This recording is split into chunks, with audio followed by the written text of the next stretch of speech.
सर्वांना विद्रोही सलाम. आज आपण जी नवीन शिक्षण धोरण 2020 यावर जी व्याख्यानमाला विद्रोही विद्यार्थी संघटनेमार्फत आयोजित केलेली आहे, या व्याख्यानमालेचा आज दुसरा दिवस. तसे इथून मागे आपण या विषयावर व्याख्यान आयोजित केलेलं होतं.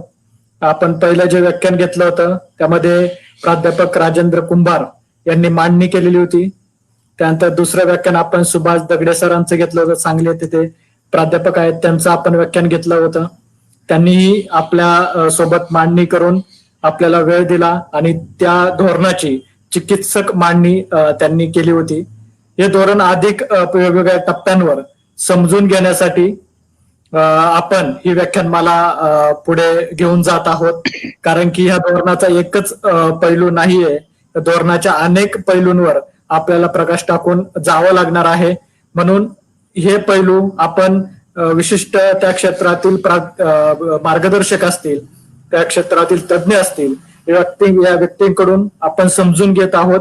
आणि या समजून घेण्याच्या पातळीनंतर आपण त्याला कशा प्रकारे अपोज करू शकतो, कशा प्रकारे आपण त्याला विरोध करू शकतो. आणि आपण मागच्या 7 तारखेला वेगवेगळ्या जिल्हाधिकारी कार्यालय आणि वेगवेगळ्या शासकीय कार्यालयांमध्ये राष्ट्रीय शिक्षा नीती विरोधी जी समिती आहे, या समितीमार्फत आपण आंदोलनं केली, निवेदनही सरकारला दिली आणि आपलं म्हणणं आपला त्या धोरणाला का विरोध आहे याचं म्हणणंही आपण सरकारला निवेदनाद्वारे सादर केलेलं आहे.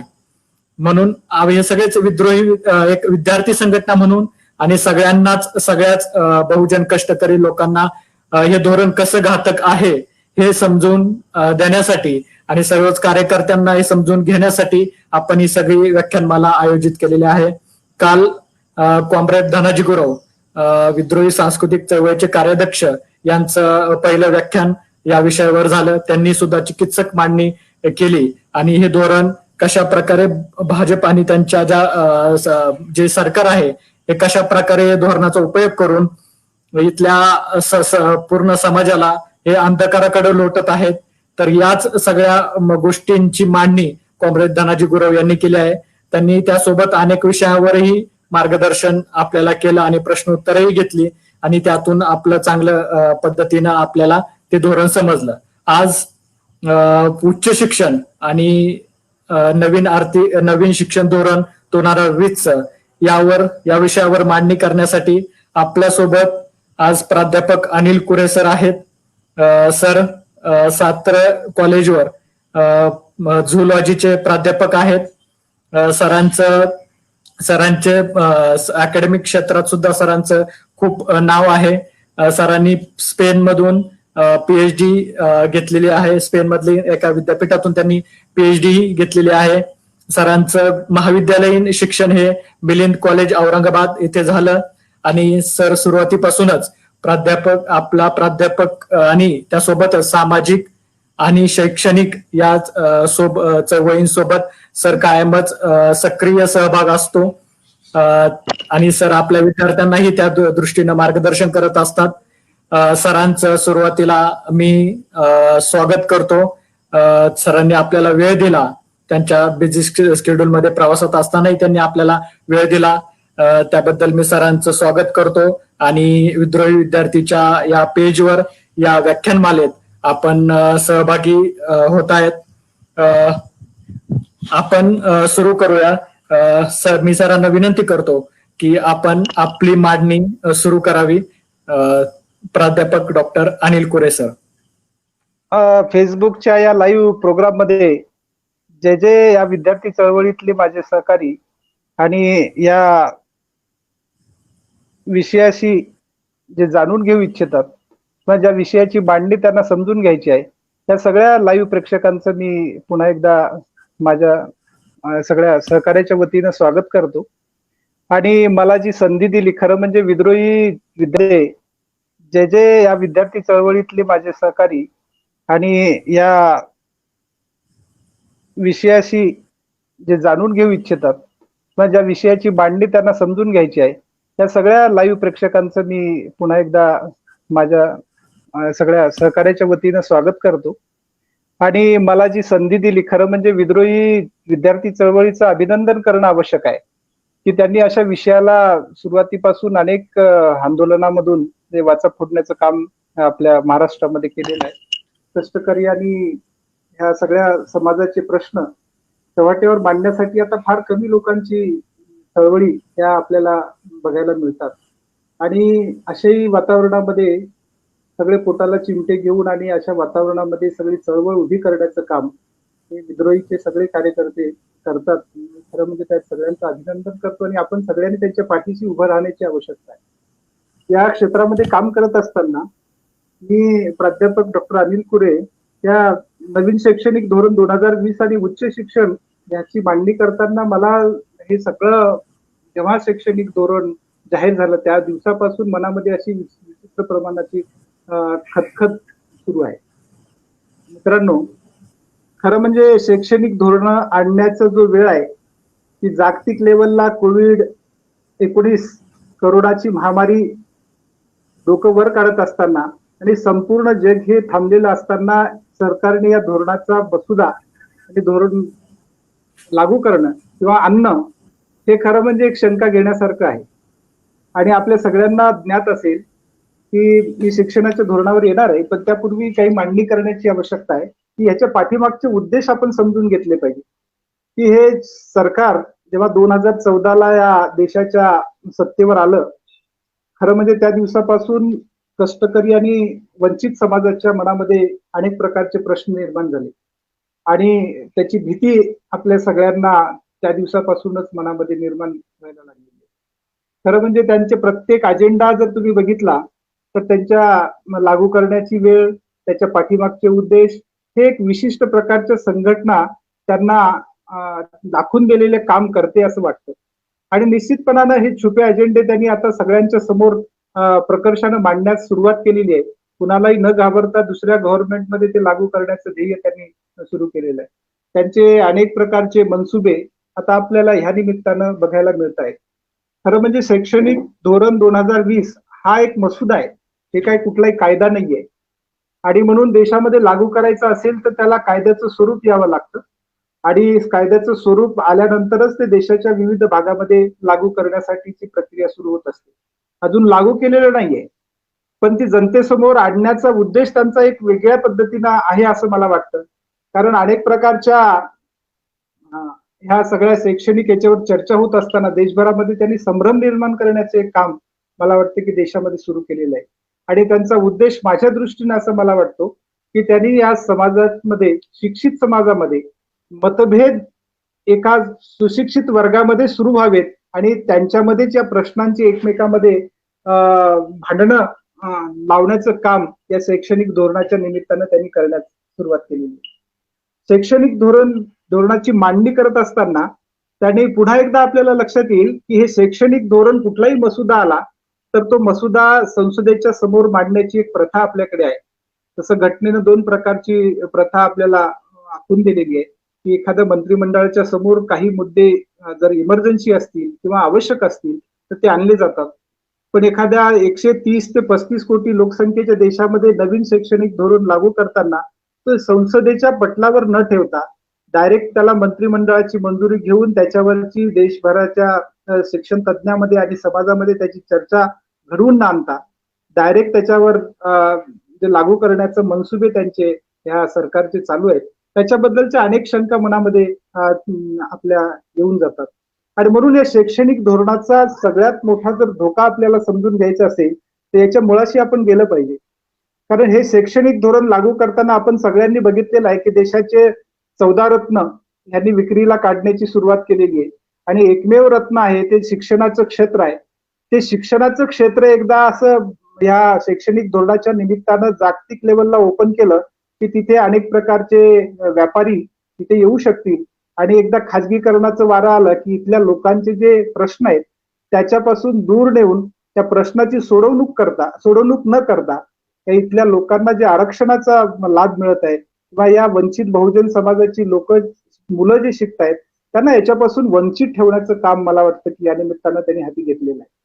नवीन कुठलंही शैक्षणिक धोरण ज्या ज्या देशामध्ये लागू होतं त्या देशामधल्या परिस्थितीचा सुरुवातीला अभ्यास करण्याची खूप मोठी आवश्यकता आहे. भारत जेव्हा 1947ला स्वातंत्र्य झाला त्यावेळेला जी शिक्षण पद्धती आपण अवलंबली ती खरं म्हणजे ब्रिटिशांनी इथे ठेवलेली शिक्षण पद्धती होती. निश्चितपणाने ती आपल्या देशासाठी योग्य नव्हती, कारण त्याच्यातून कारकून हा वर्ग आपण निर्माण करत होतो हे सगळ्यांना माहित होतं.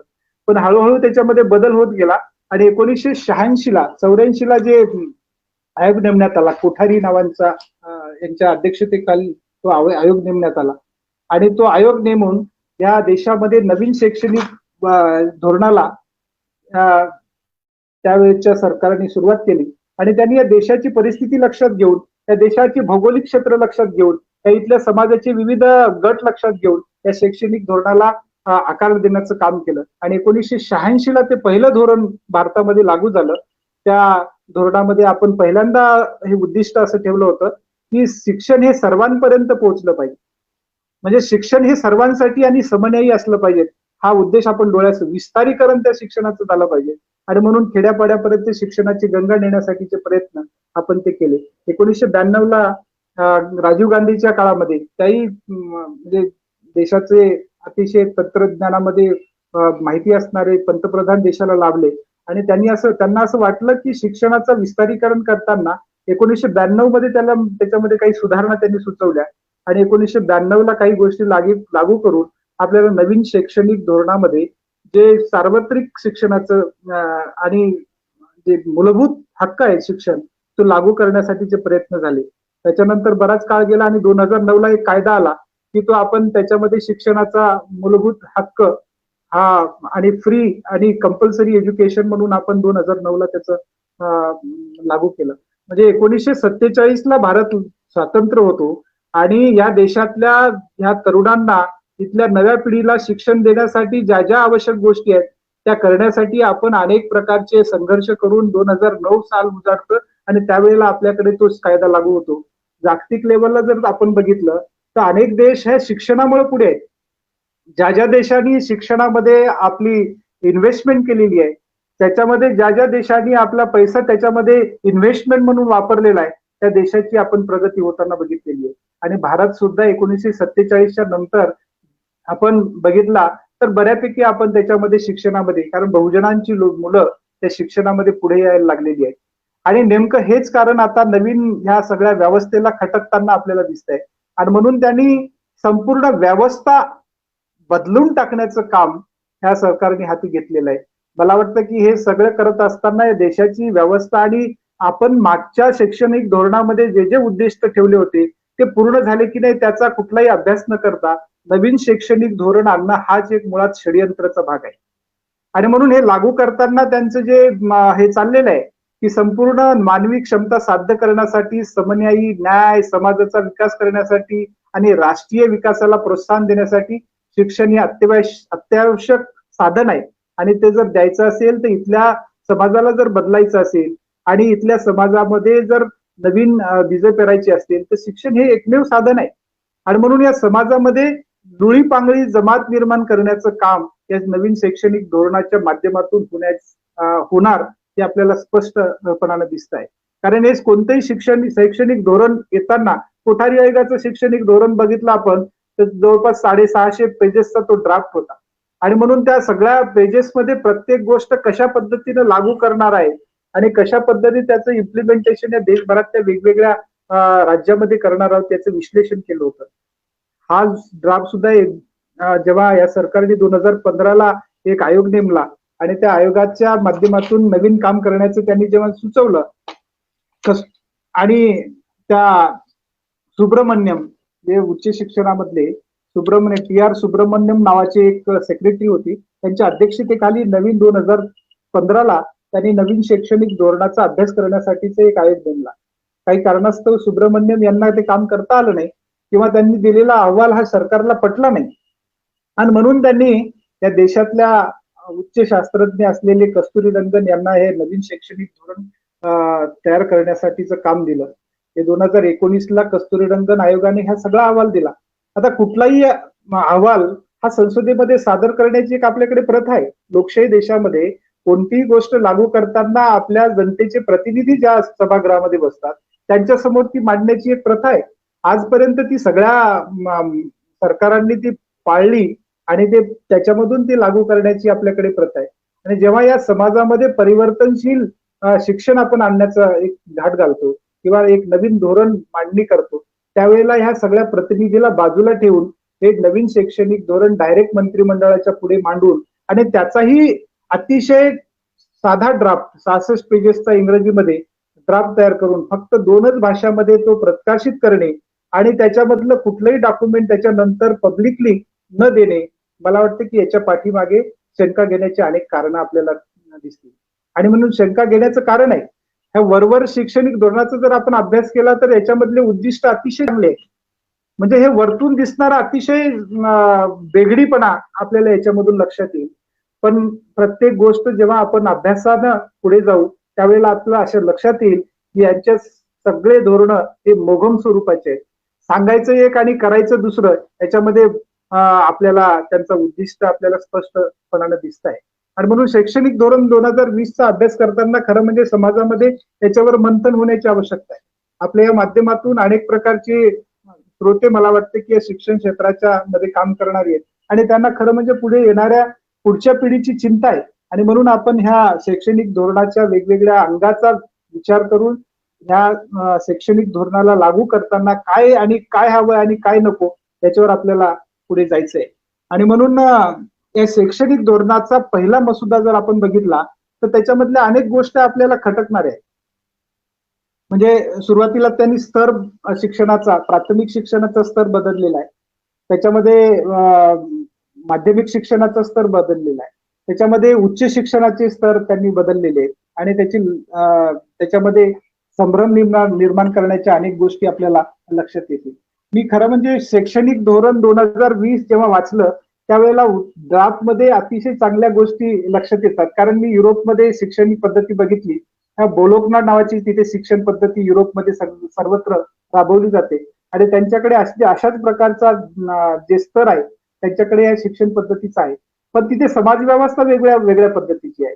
वर्गवारी तिथे नसल्यामुळे ती शिक्षण पद्धती लागू करण्यासाठी त्यांना एवढ्या म्हणजे अडथळे नाही आहेत. जसं आपल्या समाजामध्ये वेगवेगळ्या प्रकारचे स्तर आहेत, शैक्षणिक आहेत, सामाजिक आहेत, आर्थिक आहेत आणि वेगवेगळ्या प्रकारची जाती व्यवस्था अजूनही आपल्या समाजामध्ये असल्यामुळे हे शैक्षणिक धोरण जशाच्या तसं आपल्याकडे लागू करणं, मला वाटतं की आपण ते अभ्यास न करता अशा याच्यावर भर देणे आणि देशाच्या सर्वोच्च जे मंडळ आहे त्याच्यामध्ये चर्चा न करता हे समाजामध्ये अशा प्रकारचा भ्रम निर्माण करणे, मला वाटतं की या सरकारचे खूप मोठं षडयंत्र आहे आणि ते आपण उजागर केलं पाहिजे. शिक्षण क्षेत्रामध्ये काम करत असताना आपण ही शिक्षणातली मंडळी म्हणून आपण याच्यावर प्रकाश टाकण्याची आवश्यकता आहे.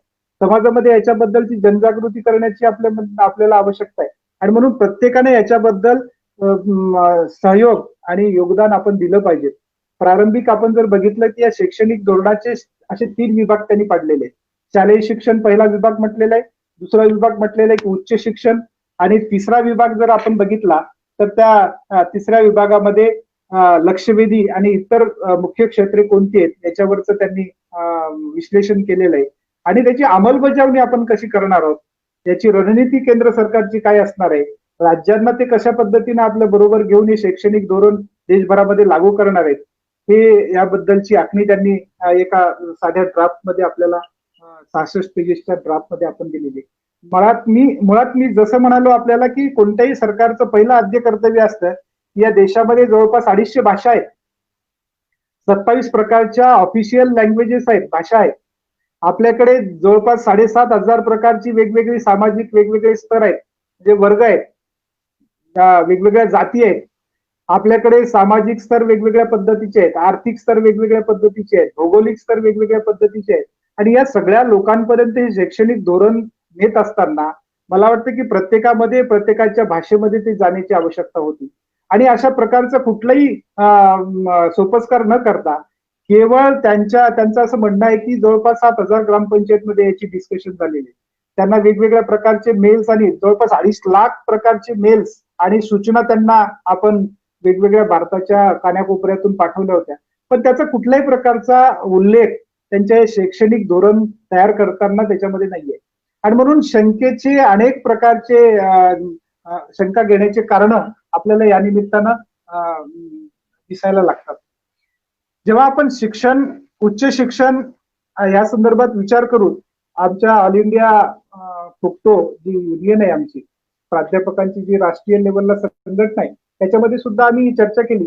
कारण 29 जुलै ते 30 जुलै दरम्यान भारतामध्ये वेगवेगळ्या प्रकारची आंदोलनं सुरू असताना प्राध्यापक महासंघाने, महाराष्ट्र प्राध्यापक महासंघाने आणि भारतीय महासंघाने, प्राध्यापक महासंघाने अनेक प्रकारचे आंदोलनं आणि सरकारला पत्र व्यवहार केलेला, त्याच्यावर कुठल्याही प्रकारचं उत्तर न देता हे डायरेक्ट शैक्षणिक धोरण या क्षेत्रामध्ये काम करणाऱ्या संघटनांना डावलून हे शैक्षणिक धोरण डायरेक्ट जाहीर करणं, मला वाटतं की यासारखं या देशाचं दुर्दैव कुठलंही असू शकत नाही.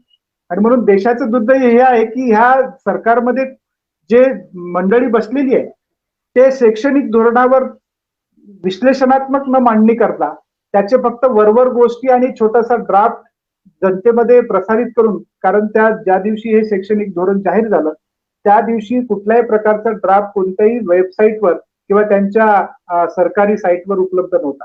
कोणत्याही पत्रकाराकडे ह्या प्रकारचं धोरण किंवा कोणत्याही चॅनलवर त्या प्रकारचं धोरण प्रकाशित झालेलं नव्हतं. आणि म्हणून ह्याच्यामध्ये शंकेचे खूप मोठे जागा आपल्याला दिसतात. उच्च शिक्षणातच बोलायचं झालं तर उच्च शिक्षणामध्ये अनेक प्रकारचे त्रुटी मी तुम्हाला सांगेन की गुणवत्तापूर्ण विद्यापीठे आणि महाविद्यालय स्थापन करायची त्यांना. म्हणजे आतापर्यंतचे भारतामध्ये गुणवत्तापूर्ण शिक्षण देणारी विद्यापीठ आपण स्थापन करू शकलो नाही का?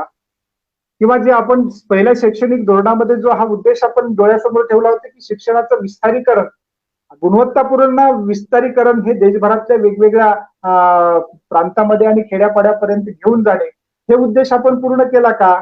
तर त्याचं उत्तर नाही असं आपल्याला मिळेल. कारण आतापर्यंत आपण जर देशाच्या लोकसंख्येचा विचार केला तर उच्च शिक्षणामध्ये एनरोलमेंट, ग्रॉस एनरोलमेंट रेशो आपण इतर देशाच्या मानानं किती पुढे नेलेला आहे? तो आता 24.5% आपला ग्रॉस एनरोलमेंट रेशो आहे. आणि नेमकं जसं आपण आता आजूबाजूला बघत असाल की देशाची अर्थव्यवस्था -24 याला गेलेली आहे. आणि त्यावेळेला टीव्यांच्या वेगवेगळ्या डिबेटमध्ये त्या अर्थव्यवस्थेचे विषय न येता मात्र दुसऱ्या विषयावर देशभरामध्ये चर्चा सुरू आहे. म्हणजे जाणीवपूर्वक एखाद्या विषयाला डावलण्यासाठी दुसऱ्या विषयाची मांडणी जनतेसमोर करणे आणि त्याची दिशाभूल करणे, अशा प्रकारचं वातावरण आपल्या इकडे निर्माण केलं जातं. आणि म्हणून शैक्षणिक धोरण राबवित असताना मागच्या शैक्षणिक धोरणामध्ये काय त्रुटी आहेत किंवा मागच्या शैक्षणिक धोरणाची उद्दिष्ट आपण पूर्ण केलेत का, किंवा किती टक्के आपण त्या उद्दिष्टपूर्ती केलेली आहे, याचा कुठलाही अभ्यास या निमित्तानं झालेला नाहीये.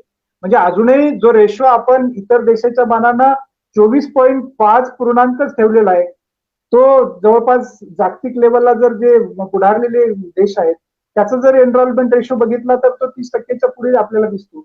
चायनाचं जर बघितला तर तो 40-50% पुढे आपल्याला दिसतो. म्हणजे आपले जे स्पर्धात्मक ज्या आजूबाजूचे देश आहेत ते छोट्या छोट्या देशाचा जरी विचार केला तर शिक्षण क्षेत्रामध्ये त्यांनी चांगली अशी प्रगती केलेली, त्याची कारणं शोधले नाहीयेत.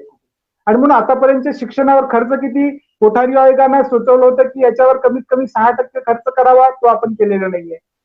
त्या अनेक प्रकारच्या सुधारणा नंतर आल्या की त्याच्यामध्ये सांगितलं की आपल्या सगळ्या टोटल खर्चाच्या कमीत कमी 6%, जीडीपीच्या 6% खर्च या शिक्षणावर केला पाहिजे.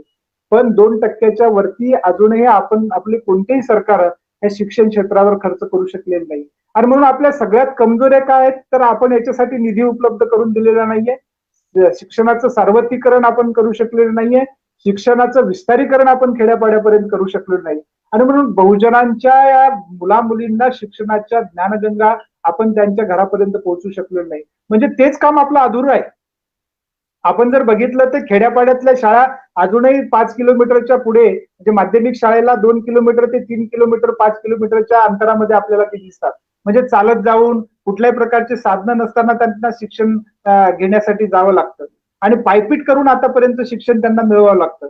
आणि एवढ्या सगळ्या अडचणीमधून सुद्धा बहुजनांची मुलं जे शिक्षणामध्ये येतात त्याचा जर आपण अभ्यास केला तर मला वाटतं की गेल्या 20-25 वर्षामध्ये शिक्षणाचा टक्का हा बहुजनांचा वाढलेला आहे.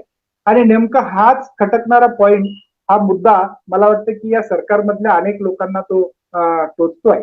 आणि म्हणून बहुजनांची मुलं शिक्षणापासून वंचित कशी राहतात राहिली पाहिजेत. त्यासाठी मला वाटतं की नवीन प्रकारचे अशा फंडे या सरकारनं चालू केलेले आहेत. आणि म्हणून कुठल्याही प्रकारचं नवीन एकही शाळा उपलब्ध यांनी बांधून दिलेली नाही.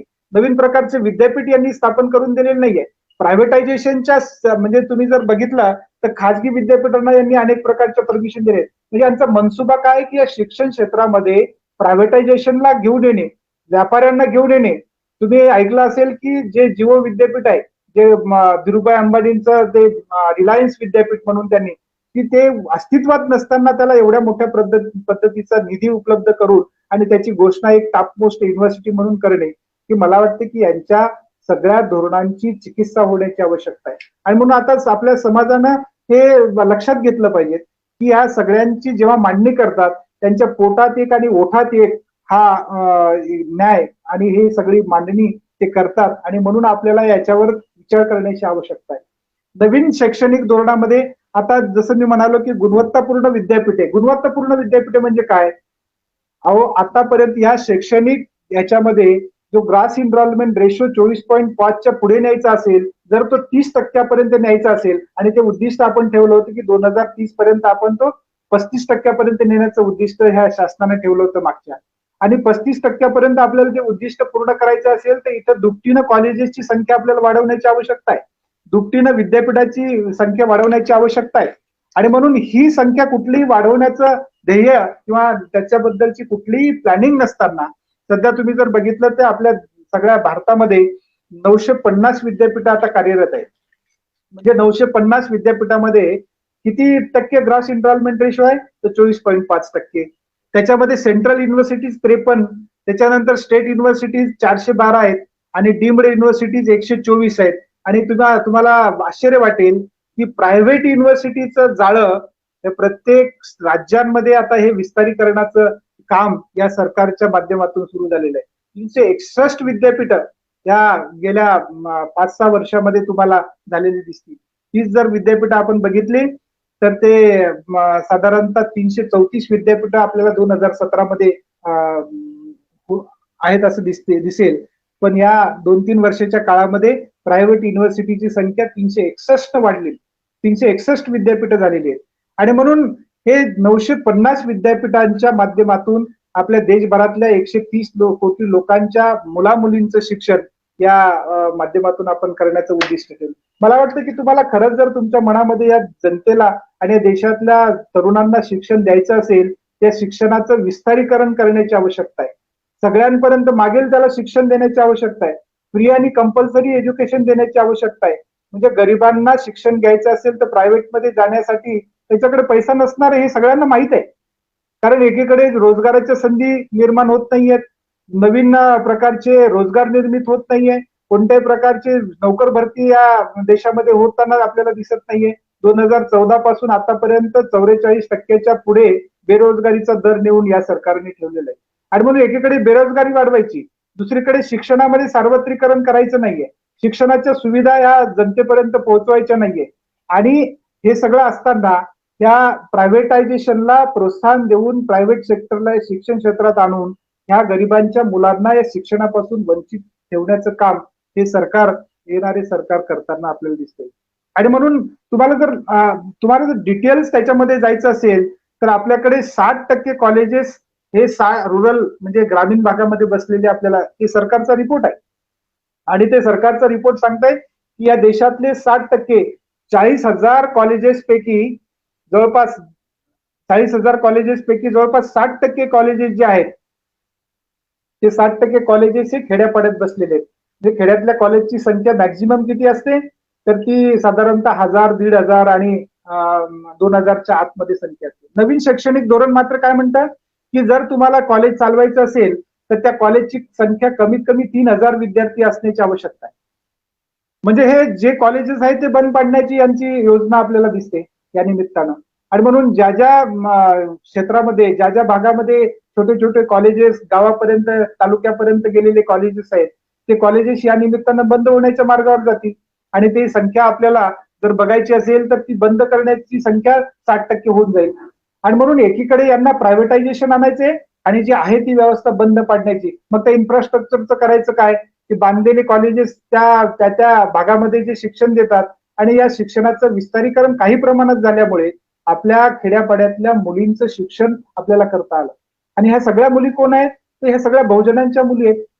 कारण सगळे खेड्यापाड्यामध्ये राहणारी हे कुणबी बहुजन ही सगळी मंडळी कष्टकरी मंडळी आहे आणि यांच्या मुलांचं शिक्षण जवळ जर एखादं कॉलेज असेल तरच आपण ते कॉलेजचं शिक्षण पूर्ण करू शकतो. आणि मला वाटतं की नवीन शैक्षणिक धोरणामध्ये ही गोष्ट आपल्याला करता येणार नाही, कारण यांचं कॉन्सन्ट्रेशन एका शिक्षणाचं विस्तारीकरण करण्याऐवजी त्या शिक्षणाचं एकत्रीकरण करण्याचं काम आणि शहराच्या भोवती वेगवेगळ्या प्रकारचे इन्स्टिट्यूशन उभारण्याचं काम. आता त्यांच्या अनेक प्रकारच्या योजना आपण बघाल की त्यांचं म्हणणं आहे की संस्थात्मक पुनर्रचना आणि सक्षमीकरण करणे. संस्थात्मक पुनर्रचना.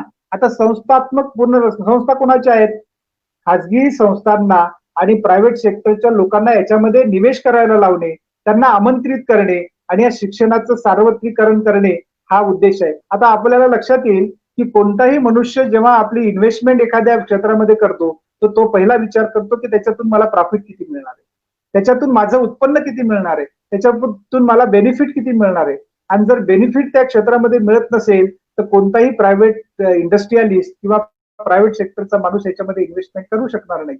आणि म्हणून जर त्याला यायचं असेल तर तो या क्षेत्रामधून त्याचं उत्पादन, त्याचं उत्पन्न काढण्यासाठी, त्याचा बेनिफिट घेण्यासाठी तो याच्यामध्ये इन्व्हेस्टमेंट करेल. आणि जर बेनिफिट घ्यायचा असेल तर तो शिक्षणाच्या फीस ऑटोमॅटिकली वाढलेल्या असतील आणि म्हणून तो गरिबाची मुलं ही शिक्षणाची फीस भरू शकणार नाही. आता एखाद्या डिग्री कॉलेजेसमध्ये ऍडमिशन घेताना एखाद्या गरिबाच्या मुलाला साधारणतः 1,000 फीस भरून त्याला शिक्षण घेता येतं. पण तेच जर प्रायव्हेट कॉलेजेस किंवा प्रायव्हेट युनिव्हर्सिटीमध्ये शिक्षण घ्यायचं असेल तर त्याला लाखोची फीस आपल्याला भरायची गरज पडेल. आणि म्हणून त्याच्याकडे पैसा नाही तर तो शिक्षण घेणार नाहीये. आणि म्हणून नवीन शिक्षण धोरणामध्ये आपण बघितलं असेल महाराष्ट्राच्या माजी शिक्षण मंत्र्याने एकदा वक्तव्य केलं होतं की आपल्याकडे पैसा असेल तर शिका, पैसा नसेल तर आपण शिक्षणाची आवश्यकता नाही. म्हणजे एकंदरीत या शिक्षण धोरणाच्या माध्यमातून हे सरकार या वंचित समाजाच्या मुलांना शिक्षणापासून वंचित ठेवण्याचं एक ध्येय धोरण या शैक्षणिक धोरणाच्या माध्यमातून आणण्याचा प्रयत्न करत आहे. संस्थात्मक पुनर्रचना करताना हे कुणाला प्राधान्य देणार आहे? तर खाजगीकरण करणाऱ्या क्षेत्राला, कारण खाजगी लोकांना, प्रायव्हेट इन्व्हेस्टमेंट करणाऱ्यांना त्याचं प्रोत्साहन. परदेशीय विद्यापीठ इथं आणायचे. भारतीय विद्यापीठामधून शिक्षण देणारे दर्जेदार प्राध्यापक आणि दर्जेदार या संस्था घडवण्याच्या ऐवजी परदेशातल्या वेगवेगळ्या शैक्षणिक संस्थांना या देशामध्ये परवानगी देऊन इथे आणणे आणि त्याचं सार्वत्रिकरण करणे, मला वाटतं की व्यापारी दृष्टिकोन यांनी त्याच्यामध्ये बघितलेला आहे. आणि म्हणून शिक्षण क्षेत्रामध्ये जर व्यापार येत असेल तर मला वाटतं की ते मूल्याधारित शिक्षण राहणार नाहीये आणि याच्यातून केवळ आपण पैसा कमवण्याचं साधन बघून याच्यावर मलिदा लाटण्याचं काम या सरकारच्या माध्यमातून आपल्याला दिसतंय. आर्थिक समग्र आणि बहुविद्याशाखीय शिक्षणाकडे हे एक चांगला उद्देश आहे. काही उद्देश तुम्ही जर बघितला तर हे ऐकण्यासाठी आणि वाचण्यासाठी खूप छान वाटतात. कारण युरोपियन विद्यापीठामध्ये मी बघताना तिथली ही सगळी आर्थिक अधिक समग्र आणि बहुविद्याशाखीय शिक्षणाकडे, म्हणजे एखाद्या आपल्याकडे आता सध्या काही कॉलेजेस कॉमर्सचे असतात, काही कॉलेजेस नुसते आर्ट्सचे असतात, काही कॉलेजेस नुसते सायन्सचे असतात. याच्यामध्ये नवीन उद्देश चांगला आहे की एखाद्या विद्यापीठामध्ये किंवा एखाद्या कॉलेजेसमध्ये एकच शाखा न ठेवता बहुशाखीय, ठीक आहे, चांगला उद्देश आहे. त्याच्यामध्ये त्याचे हे धोरण अतिशय चांगले वाटतं की एखाद्या विद्यार्थ्याला सायन्स शिकताना त्याला आर्टचे काही, सामाजिक शास्त्राचे काही विषय शिकता आले पाहिजे, निश्चितपणाने शिकता आले पाहिजे. त्याला त्याची चॉईस बेस्ड क्रेडिट सिस्टीम सुद्धा तिथे असली पाहिजे हे आपल्या सगळ्यांना वाटतं. पण हे करत असताना त्या विद्यापीठाची रचना कशी असणार आहे त्याच्या कुठल्याही पद्धतीचं त्याचं सुतोवाच किंवा त्याच्याबद्दलचं कोणतंही वाक्य या सरकारने त्याच्यामध्ये टाकलेलं नाही. आणि म्हणून एक तर पहिल्यांदा ही शिक्षणाची गुणवत्ता वाढवताना ते गुणवत्तापूर्ण विद्यापीठाचे स्तर पाडलेत त्यांनी. 3 प्रकारचे स्तर: ए ग्रेडचं विद्यापीठ, बी ग्रेडचं विद्यापीठ आणि सी ग्रेडचे कॉलेजेस. म्हणजे शिक्षण क्षेत्रामध्ये काम करताना किंवा शिक्षण देताना एखाद्या संस्थाचा ग्रेड ठरवण्याचा अधिकार एखाद्या काउन्सिलला देता येतो, पण ते ऑलरेडी एखाद्या सरकारनेच त्याला ए ग्रेड, बी ग्रेड आणि सी ग्रेड द्यायचं आणि त्या शिक्षणाचं सार्वत्रिकरण करताना नुसतं त्याचा दर्जा ठरवायचा आणि त्याला असं एखाद्या वेगळ्या कॅटेगरीमध्ये टाकायचं. मला वाटतं की हे नवीन शैक्षणिक धोरण ह्या गुणवत्तापूर्ण शिक्षण देण्यासाठी मला वाटतं एक अडथळा निर्माण करण्यासारखं आहे. कारण आपण असं म्हणू शकणार नाही कोणतं ए ग्रेड कशाच्या नुसते बिल्डिंग वरून त्याला ए ग्रेड युनिव्हर्सिटी म्हणणार आहोत का आपण, किंवा एखादा बी ग्रेड युनिव्हर्सिटी म्हणणार आहोत का? तर तसं आपल्याला ठरवता येणार नाहीये. आणि म्हणून विद्यापीठातल्या लोकांनीच संशोधन करायचं आणि विद्यापीठाच्या बाहेरच्या लोकांनी संशोधन करायचं नाहीये. मला वाटतं की शिक्षण देताना किंवा शिकवताना अध्यापन करताना अनेक प्रकारचं संशोधक आपलं संशोधन करत असतात. आणि म्हणून माझ्यासारख्या शिक्षकाला असं वाटेल की मी जिथं काम करतो तिथे संशोधनाच्या अनेक प्रकारच्या संधी मला त्या ठिकाणी उपलब्ध झाल्या पाहिजेत. त्याच्याबद्दलचं फंडिंग मला त्या ठिकाणी उपलब्ध झालं पाहिजे. आणि म्हणून प्रत्येक मनुष्य हा संशोधक असतो. त्याला ज्या ज्या अडचणी येतात त्याच्यावर तो संशोधनातून मार्ग काढत असतो.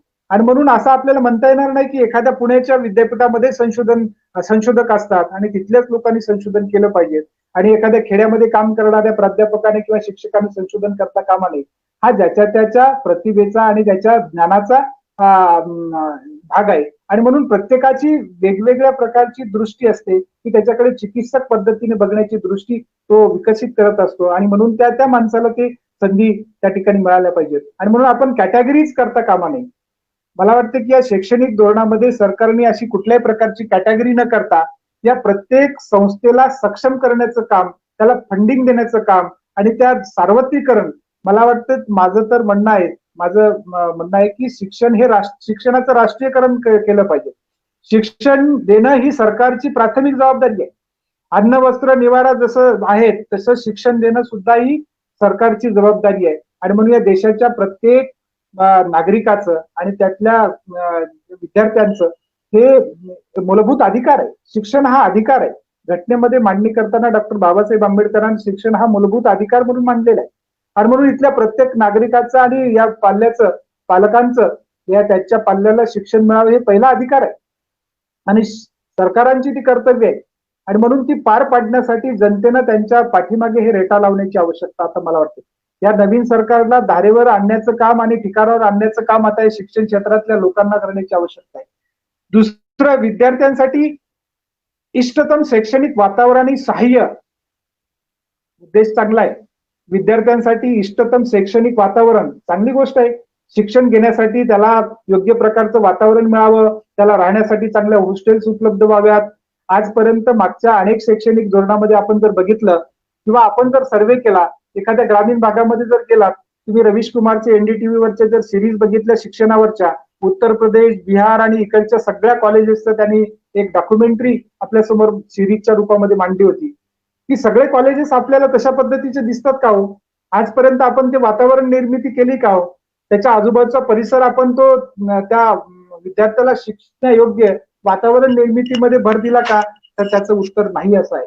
म्हणजे अनेक प्रकारच्या संस्थांनी ते दिलं, पण काही संस्था अशा आहेत की त्यांची आर्थिक स्थिती चांगली नाहीये किंवा शिक्षणाचं सार्वत्रिकरण आणि शिक्षणाची जबाबदारी सरकारनं न स्वीकारल्यामुळे केवळ कागदी घोडे राबवून लोकांकडून आणि साध्या शिक्षण संस्थांकडून शिक्षण देण्याचं काम इथल्या व्यवस्थेमध्ये चालतंय.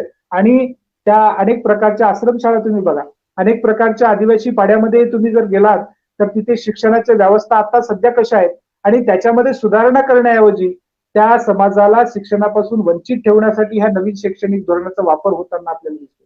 आणि म्हणून हे होऊ देता कामा नये. आपण पेटून उठण्याची आवश्यकता आहे. त्याच्या प्रत्येक गोष्टीचं विश्लेषण करताना जर आपण बघितलं की यांचं ध्येय धोरण राबवताना त्याच्यामध्ये कुठल्याही गोष्टीची अशी मांडणी त्यांनी केलेली नाही की हे एखादी गोष्ट. आणि प्रत्येक सरकारचं काम आहे. सरकार म्हणजे काय? आपण आपले प्रतिनिधी निवडून दिलेले एखाद्या देशाला चालवण्यासाठी बसवलेला एखादा व्यवस्था आहे. आणि ती व्यवस्था जर नीट काम करत नसेल, आपल्याला जर त्याचं विश्लेषण करून आपल्याला ती मांडणी करत नसेल, तर मला वाटतं या सरकारला त्याच्या सत्तेमध्ये राहण्याचा कुठलाही अधिकार नाहीये. आणि म्हणून जनतेनं ते खाली खेचण्याची आवश्यकता आहे. अशा अनेक प्रकारच्या व्यवस्था ते निर्माण करतायत की ते जनतेचे हिताचे प्रश्न त्याच्यामध्ये न घेता मला वाटतं की शिक्षणाच्या या अशा चांगल्या पवित्र क्षेत्रामध्ये सुद्धा आपल्या मनातली वेगवेगळ्या प्रकारची भगवी मांडणी करण्यासाठी आणि या शिक्षणाचं भगवीकरण करण्यासाठी हे नवीन शैक्षणिक धोरणामध्ये अनेक प्रकारचे मुद्दे त्यांनी टाकलेले. आता पारंपरिक शिक्षण ठीक आहे, पारंपरिक शिक्षण, पण जग एकीकडे आयटी क्षेत्राकडे वेगवेगळ्या याच्यामध्ये प्रगती करत असताना, इन्फॉर्मेशन टेक्नॉलॉजीमध्ये प्रगती करत असताना, त्याच्यामध्ये आर्टिफिशियल इंटेलिजन्स सारख्या क्षेत्रामध्ये प्रगती करत असताना जग एकीकडे वेगळ्या उंचीवर जात असताना भारतातल्या तरुणांना आणि भारतातल्या या नवीन पिढीला पारंपरिक क्षेत्राकडे घेऊन जाणे आणि त्यांना एका बुरसटलेल्या व्यवस्थेमध्ये गुंतवून ठेवणे, म्हणजे हे मांडणी करताना कोणतं पारंपरिक शिक्षण, याचं कुठलंही विश्लेषण केलेलं आपल्याला दिसणार नाही. आणि म्हणून शैक्षणिक धोरण मांडताना हे धोरण आहे आपल्याला सगळ्यांना माहित आहे, याचा काय कायदा बनलेला नाहीये, पण या सरकारच्या मनसुब्यामध्ये हे धोरण लागू करण्यासाठी त्यांनी एक कटिबद्धता जाहीर केलेली आहे. एकीकडे पंतप्रधान गळा ओरडून सांगतात सगळ्या जनतेला, मन की बात करताना आपल्या या शैक्षणिक धोरणाचे गुणगान गातात, पण त्या व्यवस्था लागू करताना कोणत्या प्रकारची प्रक्रिया तिथे आहे याच्याबद्दलचा एक शब्द सुद्धा या सरकारामधले ना मिनिस्टर बोलत आहेत, ना कुठल्याही प्रकारचे शिक्षण तज्ज्ञ बोलत आहेत. आणि त्यांची एक टीम आहे, सगळ्या सोशल मीडियावर आणि टीव्ही चॅनलवर त्यांनी वारंवार ही लोकांमध्ये संभ्रम निर्माण करण्यासाठी या शैक्षणिक धोरणाचं कौतुक करताना आपल्याला दिसतात. पण त्यांना प्रश्न केला की एवढी घाई का केली, तर त्याच्यावर कुठल्याही प्रकारचं शिक्षण तज्ज्ञ ना मिनिस्टर हे उत्तर देतात. शैक्षणिक धोरण आणताना तुम्ही संसदेमध्ये हे प्रथम का आणलं नाही, तर त्याच्याबद्दलही कोणी बोलायला तयार नाहीये. शिक्षण कोणतेही धोरण आणताना त्यांना जे अधिकार दिलेले आहेत त्या अधिकाराचा मला वाटते हा तो गैरवापर ते करतायत. आणि म्हणून आपण आता रेटा मांडला पाहिजेत की हे शैक्षणिक धोरण आपल्याला लागू करायचं असेल तर संसदेमध्ये पहिल्यांदा याची हे आणलं पाहिजे आणि त्याच्यावर सखोल चर्चा या देशाच्या विविध प्रश्न याची प्रतिनिधींमध्ये झाली पाहिजे. आणि त्याच्यामध्ये ज्या सूचना येतील, त्याच्यामध्ये जे बदल असतील, त्या बदलांमधून चांगल्या प्रकारचं शैक्षणिक धोरण आणण्यासाठी आपण प्रयत्न केले पाहिजे. मला वाटतं की कुठल्याही जातीपातीच्या याच्यामध्ये राजकारण न आणता किंवा कोणत्याही वर्गवारीचं राजकारण न आणता या देशातला जो तरुण आहे, या देशातली जी नवी पिढी आहे, त्याला आपण दर्जेदार आणि नवी आव्हानं पेलण्यासाठीचं शिक्षण आपण देण्याची आवश्यकता आहे. जागतिक लेवलला भारतीय तरुण हा टिकला पाहिजे. जागतिक लेवलला भारत हा महासत्ता होताना, कारण येणाऱ्या काळामध्ये भारताचे तरुण भारत हा तरुणांचा देश असणार आहे आणि या तरुणाच्या देशामध्ये हे जे शिकलेली मंडळी आहे किंवा जी शिक्षण घेणारी जी नवीन पिढी आहे ती सक्षम कशी बनवता येईल. अनेक प्रकारची आव्हानं आता आपण बघतोय की जागतिक महामारीमध्ये कुठल्याही प्रकारच्या देशाला अजून कोणत्या त्या वॅक्सिन मध्ये सक्सेस मिळत नाहीये किंवा त्याच्यामध्ये कोणत्याही प्रकारची प्रगती होताना आपल्याला दिसत नाही. तर अशा नवीन क्षेत्रामध्ये आपल्या भारताच्या नवीन या तरुणांना त्याच्यामध्ये संधी देऊन अशा प्रकारचं इन्व्हेस्टमेंट करून देशाला प्रगती पथावर नेण्यासाठीचा तरुण घडवणे हे आपलं आद्य कर्तव्य मला वाटतं असलं पाहिजे. आणि म्हणून कोणत्याही याचा अजेंडा छुपा अजेंडा न राबवता खरं म्हणजे या सरकारचं कौतुक एका दृष्टीने आपण केलं पाहिजे की यांनी हे शैक्षणिक धोरण मांडताना कोणत्याही प्रकारचं छुपा अजेंडा मांडलेला नाही. सरसगट छाती ठोकपणे सगळ्यांच्या समोर त्यांनी आपले उद्दिष्ट मांडलेले आहेत. आणि म्हणून हे उद्दिष्ट मांडताना या शिक्षण क्षेत्रामध्ये काम करणाऱ्या सगळ्या मंडळींनी याच्याबद्दलची चर्चा घडवून आणून समाजाच्या खालच्या स्तरापर्यंत या सगळ्या धोरणाला आपण घेऊन गेलं पाहिजेत आणि आपल्या फायद्याचं काय आहे आणि आपल्या विरोधात काय कट चालू आहेत याच्याबद्दलचं विश्लेषण मला वाटतं की ग्रामीण भागामध्ये प्रत्येक सामाजिक क्षेत्रामध्ये मांडण्याची आता आवश्यकता आहे. आणि प्रेरणादायी, उत्साही आणि सक्षम अध्यापक तयार करणे. आता मला सांगा, अध्यापक तयार करायचे म्हणजे काय? नेटसेट सारख्या एक्झाम आपण ठेवल्या होत्या. शैक्षणिक धोरण राबवताना त्या शिक्षकाला चांगल्या प्रकारचं ट्रेनिंग जर दिलं तर मला वाटतं की त्या विद्यार्थ्यांची सायकोलॉजी आहे, त्या विद्यार्थ्याचं मानसशास्त्र समजून घेऊन त्याला प्रगती पथावर नेण्यासाठीचं शिक्षण आपल्याला देता आलं असतं. प्राथमिक शाळेमध्ये शिकणारा जो शिक्षक आहे त्या शिक्षकाला डीएड याच्यासारखे जे ट्रेनिंग देतात तो शिक्षक त्या विद्यार्थ्यांचं सायकोलॉजी आणि त्या विद्यार्थ्यांची प्रगतीसाठी लागणाऱ्या ज्या सगळ्या गोष्टी असतात त्या करू शकतात. आपण जर जिल्हा परिषदेच्या शाळेमध्ये गेलात तर निश्चितपणानं जिल्हा परिषद शाळेमध्ये शिकवणारा शिक्षक आणि प्रायव्हेट स्कूलमध्ये ज्या इंग्लिश मिडियमच्या स्कूल आहेत त्याच्यामध्ये शिकवणारा शिक्षक या दोघांमध्ये आपल्याला अतिशय तफावत असलेली दिसेल. आणि जिल्हा परिषदच्या शाळेचा शिक्षक हा अतिशय दर्जेदारपणाने शिक्षण देतो, तरी सुद्धा त्या जिल्हा परिषदच्या आणि सरकारी शाळांमध्ये आपल्याकडे अनावस्था आहे, त्याच्या बिल्डिंग चांगल्या नाहीत, त्याला सुविधा चांगल्या नाहीत, त्याच्या प्रकारची कोणत्याही प्रकारची सुविधा त्याला न देता त्याला शिक्षण देण्यासाठी आपण प्रवृत्त करतो. आणि मला वाटतं की इन्फ्रास्ट्रक्चर सरकारने डेव्हलप करून ती राबवण्याची क्षमता सरकारी यंत्रणेमध्ये आणण्याची आवश्यकता असताना प्रायव्हेटायझेशनला याच्यामध्ये प्रोत्साहन देणं आणि वेगवेगळ्या प्रकारची निधी कसा उभारणार तर त्याची कुठली स्पष्टता नाहीये. प्रायव्हेटायझेशन त्याच्यामध्ये असं म्हटलेलं आहे की स्वायत्ता देणे. आता स्वायत्ता देऊन शिक्षण पद्धती द्यायची म्हणजे कोणत्या प्रकारची स्वायत्ता आहे? आमच्याकडे जेव्हा कॉलेजेसचे आणि विद्यापीठाचे नॅक अक्रेडिएशन होतं, कारण त्याची तपासणी होते राष्ट्रीय पातळीवर. एक बँगलोरला संस्था आहे, त्याला नॅक अक्रेडिएशन, नॅशनल अक्रेडिएशन काउन्सिल म्हणतो त्याला आपण. त्याच्या माध्यमातून त्या शैक्षणिक संस्थेचा दर्जा ठरवला जातो आणि त्याच्या वेगवेगळ्या अंगाने प्रश्नावली असते. त्याच्यामधून त्याची ती गुणवत्ता कशी आहे, त्या शैक्षणिक दर्जा कसा आहे, तिथे शिक्षण कशा पद्धतीचं दिलं जातं, शिक्षकांची भरती कशी आहे, त्या शिक्षकांच्या शिक्षणाचा स्तर कसा आहे, हे बघण्याची एक यंत्रणा आहे. त्याच्यामधून आपण दर्जा ठरवतो. पण नवीन शैक्षणिक धोरणामध्ये आपण असं म्हटलं की स्वायत्ता द्यायची आहे. प्रत्येक याच्यामध्ये स्वायत्ता देऊन त्या संस्थेला त्याचे अधिकार द्यायचे. स्वायत्ता द्यायची म्हणजे काय? शिक्षणामध्ये त्याला सिलेबस ठरवण्याची स्वायत्ता द्यायची, का त्याला निधी उभारण्यासाठीची स्वायत्ता द्यायची, की त्याला इन्फ्रास्ट्रक्चर उभारण्यासाठीची स्वायत्ता द्यायची. म्हणजे नेमक्या प्रकारची कोणती स्वायत्ता त्याला देणार आहोत आपण, त्या धोरणामध्ये कुठल्याही प्रकारचं विश्लेषण त्यांनी दिलेलं नाहीये.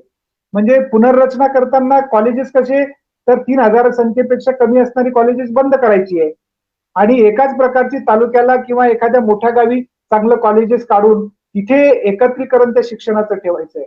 म्हणजे मला वाटतं की आपण उलट्या दिशेने प्रवास करतोय आणि जे शिक्षणाचं विस्तारीकरण आणि शिक्षणाचं सार्वत्रिकरण म्हटलं होतं, त्याला कुठंतरी आपण खो देताना या शैक्षणिक धोरणामध्ये. म्हणून हे शैक्षणिक धोरणामधले मुद्दे आणि त्याच्यावर चर्चा होऊन त्याला बदलण्यासाठी भाग पाडण्याची आवश्यकता आहे. उच्च शिक्षणातील समता आणि सर्वसमावेशकता आणण्यासाठी त्या शिक्षणामध्ये आरक्षणासारखे आपण एखाद्या दुर्बल घटकाला त्याच्यामध्ये जर प्रवाहामध्ये आणायचं असेल तर त्याला वेगळ्या प्रकारच्या सवलती देऊन त्याला आपल्याला सामील करून घेण्याची आवश्यकता आहे. घटनेच्या मूलभूत याच्यामध्ये आपण त्याचा हे केलेला आहे आणि म्हणून त्या माध्यमातून आतापर्यंत आपण किती लोकांना त्याच्यामध्ये सामील करून घेऊ शकलो. समाजाच्या सर्व स्तरापर्यंत आपण हे उच्च शिक्षण घेऊन गेलो का? एनरोलमेंट रेशो जर आपण बघितला तर आपल्याला आश्चर्य वाटेल की देशभरातला एनरोलमेंट रेशो म्हणजे 24.5 असताना त्याच्यामध्ये फिमेलचं 23.5 आहे, म्हणजे त्याच्या बरोबरीत नाहीये.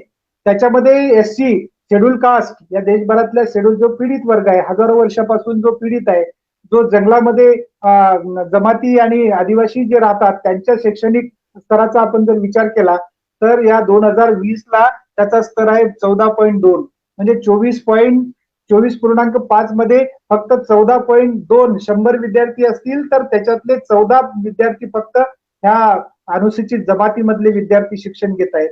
आणि ते उच्च शिक्षणाचं कसं घेतात तर त्याचे विश्लेषणात्मक आपण जर मांडणी केली तर त्याला राहायला हॉस्टेल नाही, त्याला त्याचे पुस्तकं घ्यायला त्याच्याकडे कुठल्याही प्रकारचा आर्थिक स्रोत नाहीये, त्याला कुठल्याही प्रकारचं दर्जेदार शिक्षण घेण्यासाठी संधी उपलब्ध होत नाहीये. आणि म्हणून अशा प्रकारचे शिक्षण व्यवस्थेमध्ये जर आतापर्यंत बघितलं तर त्याच्यामध्ये विषमता आहे. तोच रेशो आपल्याला पुढे नेताना ह्या अनेक प्रकारच्या पंचवार्षिक योजना आपण राबवताना ही दमछाक व्हायला लागलेली आहे. आणि म्हणून अशा प्रकारची अवस्था असताना नवीन शैक्षणिक धोरणामध्ये स्वायत्तपूर्ण शिक्षण घेण्याचा पुरस्कार करणे आणि तो लागू करण्यासाठीचे आग्रह धरणे, मला वाटतं की आपण उलट्या दिशेनं हा प्रवास करतोय आणि म्हणून त्याच्यावरचं विश्लेषण होऊन त्याच्यामध्ये बदल होण्याची आवश्यकता आहे. आपण दुसरं मांडणी करताना आपण जर उच्च शिक्षणामध्ये बघितलं तर व्यावसायिक शिक्षणाचा पुनर्विचार करायचा आहे. व्यावसायिक शिक्षण आपल्याकडे आतापर्यंत जर बघितले तर जे कॉलेजेस आहेत, इंजिनिअरिंग कॉलेजेस आहेत, ते इंजिनिअरिंग कॉलेजेस 400 कॉलेजेस आहेत देशभरामध्ये. उद्देश त्याच्यामध्ये असं म्हटलंय की व्यावसायिक शिक्षणाचा पुनर्विचार करायचा आहे. पुनर्विचार करणे चांगली गोष्ट आहे आणि कोणत्याही देशाला नवीन शैक्षणिक धोरण राबवताना नवीन संकल्पना, जगाच्या जागतिक लेवलला जी मागणी आहे, जागतिक लेवलला जी स्पर्धा आहे, त्याच्यामध्ये आपला विद्यार्थी टिकावा यासाठी नवीन धोरण आणण्यासाठी त्याच्यामध्ये बदल करण्याची आवश्यकता आहे. पण बदल करताना मला वाटतंय की या ग्रामीण भागातल्या आणि या सगळ्या या ग्रामीण भागातल्या खेड्यापाड्यातल्या जनतेचा विचार करून त्याच्यामधली त्यांची काय मागणी आहे याचा विचार झालेला नाही असं मला वाटतं. आणि म्हणून याच्यामध्ये वर्गवारी करण्याची मानसिकता या नवीन सरकारच्या शैक्षणिक धोरणामध्ये आपल्याला दिसते. नवीन राष्ट्रीय संशोधन अधिनियमच्या माध्यमातून सर्व क्षेत्रातील गुणवत्तापूर्ण शैक्षणिक संशोधनात उत्प्रेरणा देणे म्हणजे त्याला निधी आणि या स्तर मांडताना उच्च शिक्षण संस्थांसाठी प्रभावी शासन आणि नेतृत्व देणे. म्हणजे काय?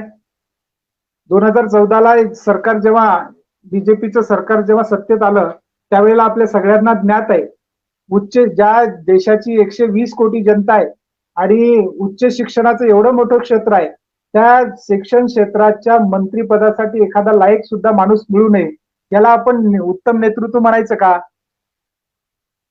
याला उत्तम नेतृत्व म्हणायचं का? आणि म्हणून या सरकारमध्ये नियत ठीक नाही.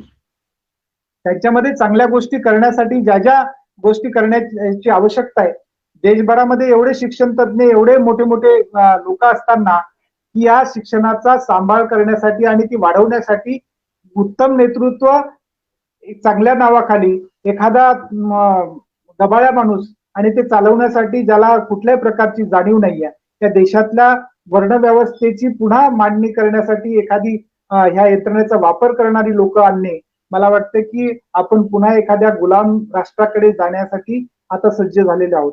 आणि वेळीच जागण्याची आवश्यकता आहे, वेळीच आपण त्याच्यावर विचार करण्याची आवश्यकता आहे. महात्मा फुलेंच्या शैक्षणिक उद्देश आपल्याला पुन्हा एकदा पाठांतर करून ते अंगीकृत करण्याची आवश्यकता आहे. आणि म्हणून जोपर्यंत आपण पेटून उठणार नाही तोपर्यंत उच्च शिक्षण क्षेत्रामध्ये या बहुजनांची मुलं आता पुन्हा जाणार नाहीत, हे आता निश्चित झालेलं आहे. वेगवेगळ्या स्पर्धा परीक्षामध्ये आपण बघितलेलं आहे की स्पर्धा परीक्षेमधून आता बहुजनांची मुलं सगळीकडे जात होती, त्यांना उच्च शिक्षणामधून संधी मिळत होत्या, पण त्याला डावलण्याचा घाट या सरकारने घेतलाय. आणि मागच्या मार्गाने, पाठीमागच्या दाराने नवीन प्रकारचे IAS करण्याचं षडयंत्र या सरकारने आपल्या सगळ्यांवर लादलेलं आहे. आणि म्हणून उच्च शिक्षणामध्ये आपल्या ज्या बहुजनांच्या मुलांना संधी मिळण्यासाठी मला वाटतं की या शैक्षणिक धोरणाची सगळ्या स्तरावर मांडणी करताना, सगळ्या स्तराला समजून सांगताना याच्यातले ड्रॉबॅक्स आपण सांगितले पाहिजे. हे शिक्षण धोरण जेव्हा लागू होईल त्यावेळेला होईल, जेव्हा कायदा होईल त्यावेळेला होईल. आजपर्यंत इतिहास आहे की कोणत्याही सरकारने हे शैक्षणिक धोरण कोणतंही पूर्णपणे 100% लागू केलेलं नाहीये. त्याच्यातले त्याला जे हवे असलेले, या सरकारांना जे हवे असलेले जे मुद्दे आहेत किंवा ज्या बाबी आहेत त्या तेवढ्या लागू करायच्या आणि ज्या बहुजनांच्या हिताच्या आहेत, ज्या मॅक्झिमम लोकांपर्यंत पोहोचणाऱ्या चांगल्या गोष्टी आहेत त्यातला मात्र हरताळ पाकायचा आतापर्यंत आपल्याला हे लक्षात आलेलं आहे. म्हणून या सरकार लागू करेलच की नाहीये किंवा या सरकारमध्ये ती धमक आहेच की नाहीये, कारण प्रायव्हेटायझेशन, या वाढलेल्या फीस ह्या जर कमी केल्या तरच बहुजनांना आता शिक्षण घेता येईल, हे आपण आता लक्षात घेतलं पाहिजे. आणि म्हणून शिक्षणाचं राष्ट्रीयकरण करणे ही पहिली मागणी आपल्याला या निमित्तानं करण्याची आवश्यकता आहे. शैक्षणिक धोरण लागू करताना बहुजनांचं शैक्षणिक धोरण या देशामध्ये लागू झालं पाहिजे, याच्यासाठी आपण आता आग्रह धरला पाहिजे. आणि म्हणून शिक्षणाचं विस्तारीकरण करणे, शिक्षणाचं समान समाजाचा विकास करण्यासाठी ते सर्वांपर्यंत पोहोचवणे, ग्रामीण भागापर्यंत ते नेणे, म्हणजे या नवीन शैक्षणिक धोरणामध्ये ह्या सगळ्या विरोधातल्या गोष्टी आपल्यापर्यंत आता येण्यास सुरुवात झालेली आहे. आणि म्हणून सोशल मीडियावर आपण आता मजबूत आपली फळी निर्माण केली पाहिजे. या सरकारनं आपल्याला बदनाम करण्यासाठी आणि ह्या सगळ्या मागणी करणाऱ्या लोकांना दडपशाहीनं गप्प बसवण्यासाठी आता वेगवेगळ्या प्रकारचे फंडे अवलंबलेले आहेत.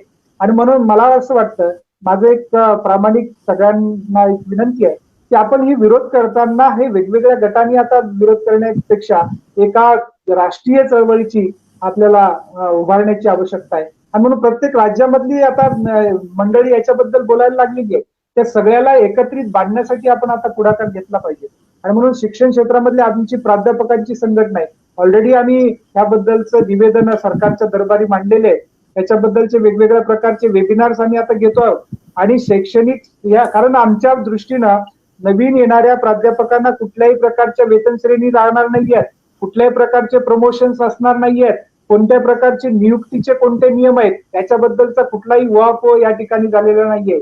आणि नवीन शैक्षणिक धोरणामध्ये आता दर 10 वर्षाने पुन्हा इंटरव्ह्यूला सामोरे जायचं, पुन्हा तिथे आपल्याला जी चापलुसी करणारी मंडळी आहे किंवा जे पुन्हा जे म्हणतो आपण की त्या नोकऱ्या मिळवण्यासाठी ज्या लोकांची मनधरणी करायला लागायची आणि त्यांचे गुलामीचं आयुष्य पुन्हा निर्माण करण्याची व्यवस्था या शैक्षणिक धोरणाच्या निमित्ताने येऊ घातलेली. मला वाटतं की त्या शाळेवर नियंत्रण किंवा त्या महाविद्यालयावर नियंत्रण ठेवणारा गट कोण आहे, तर त्याचं फक्त त्यांनी म्हटलंय की तिथे बॉडी असणार आहे, पण कोण त्या बॉडीमध्ये असणार आहे, शैक्षणिक धोरण राबवताना राष्ट्रीय पातळीवर कोणती कमिटी असणार आहे, त्याच्यामधले कुठल्या प्रकारचे मेंबर्स असणार आहेत आणि त्या कोणाच्या अध्यक्षतेखाली, फक्त शिक्षण मंत्र्याच्या अध्यक्षतेखाली प्रत्येक राज्याचा एक प्रतिनिधी, पण तो प्रतिनिधी कोण, तर सरकार ठरवेल त्यात तो प्रतिनिधी असणार आहे. मला असं वाटतं की शैक्षणिक धोरण लागू करण्यासाठी प्रत्येक राज्याचं कन्सर्न घेतलं पाहिजे आणि त्या राज्यामध्ये नवीन कमिटी स्थापन करून शिक्षण क्षेत्रामध्ये काम करणारी लोक ही एकत्र आणून त्याच्यावर चर्चा करून मगच लागू करण्यासाठी प्रयत्न झाले पाहिजे.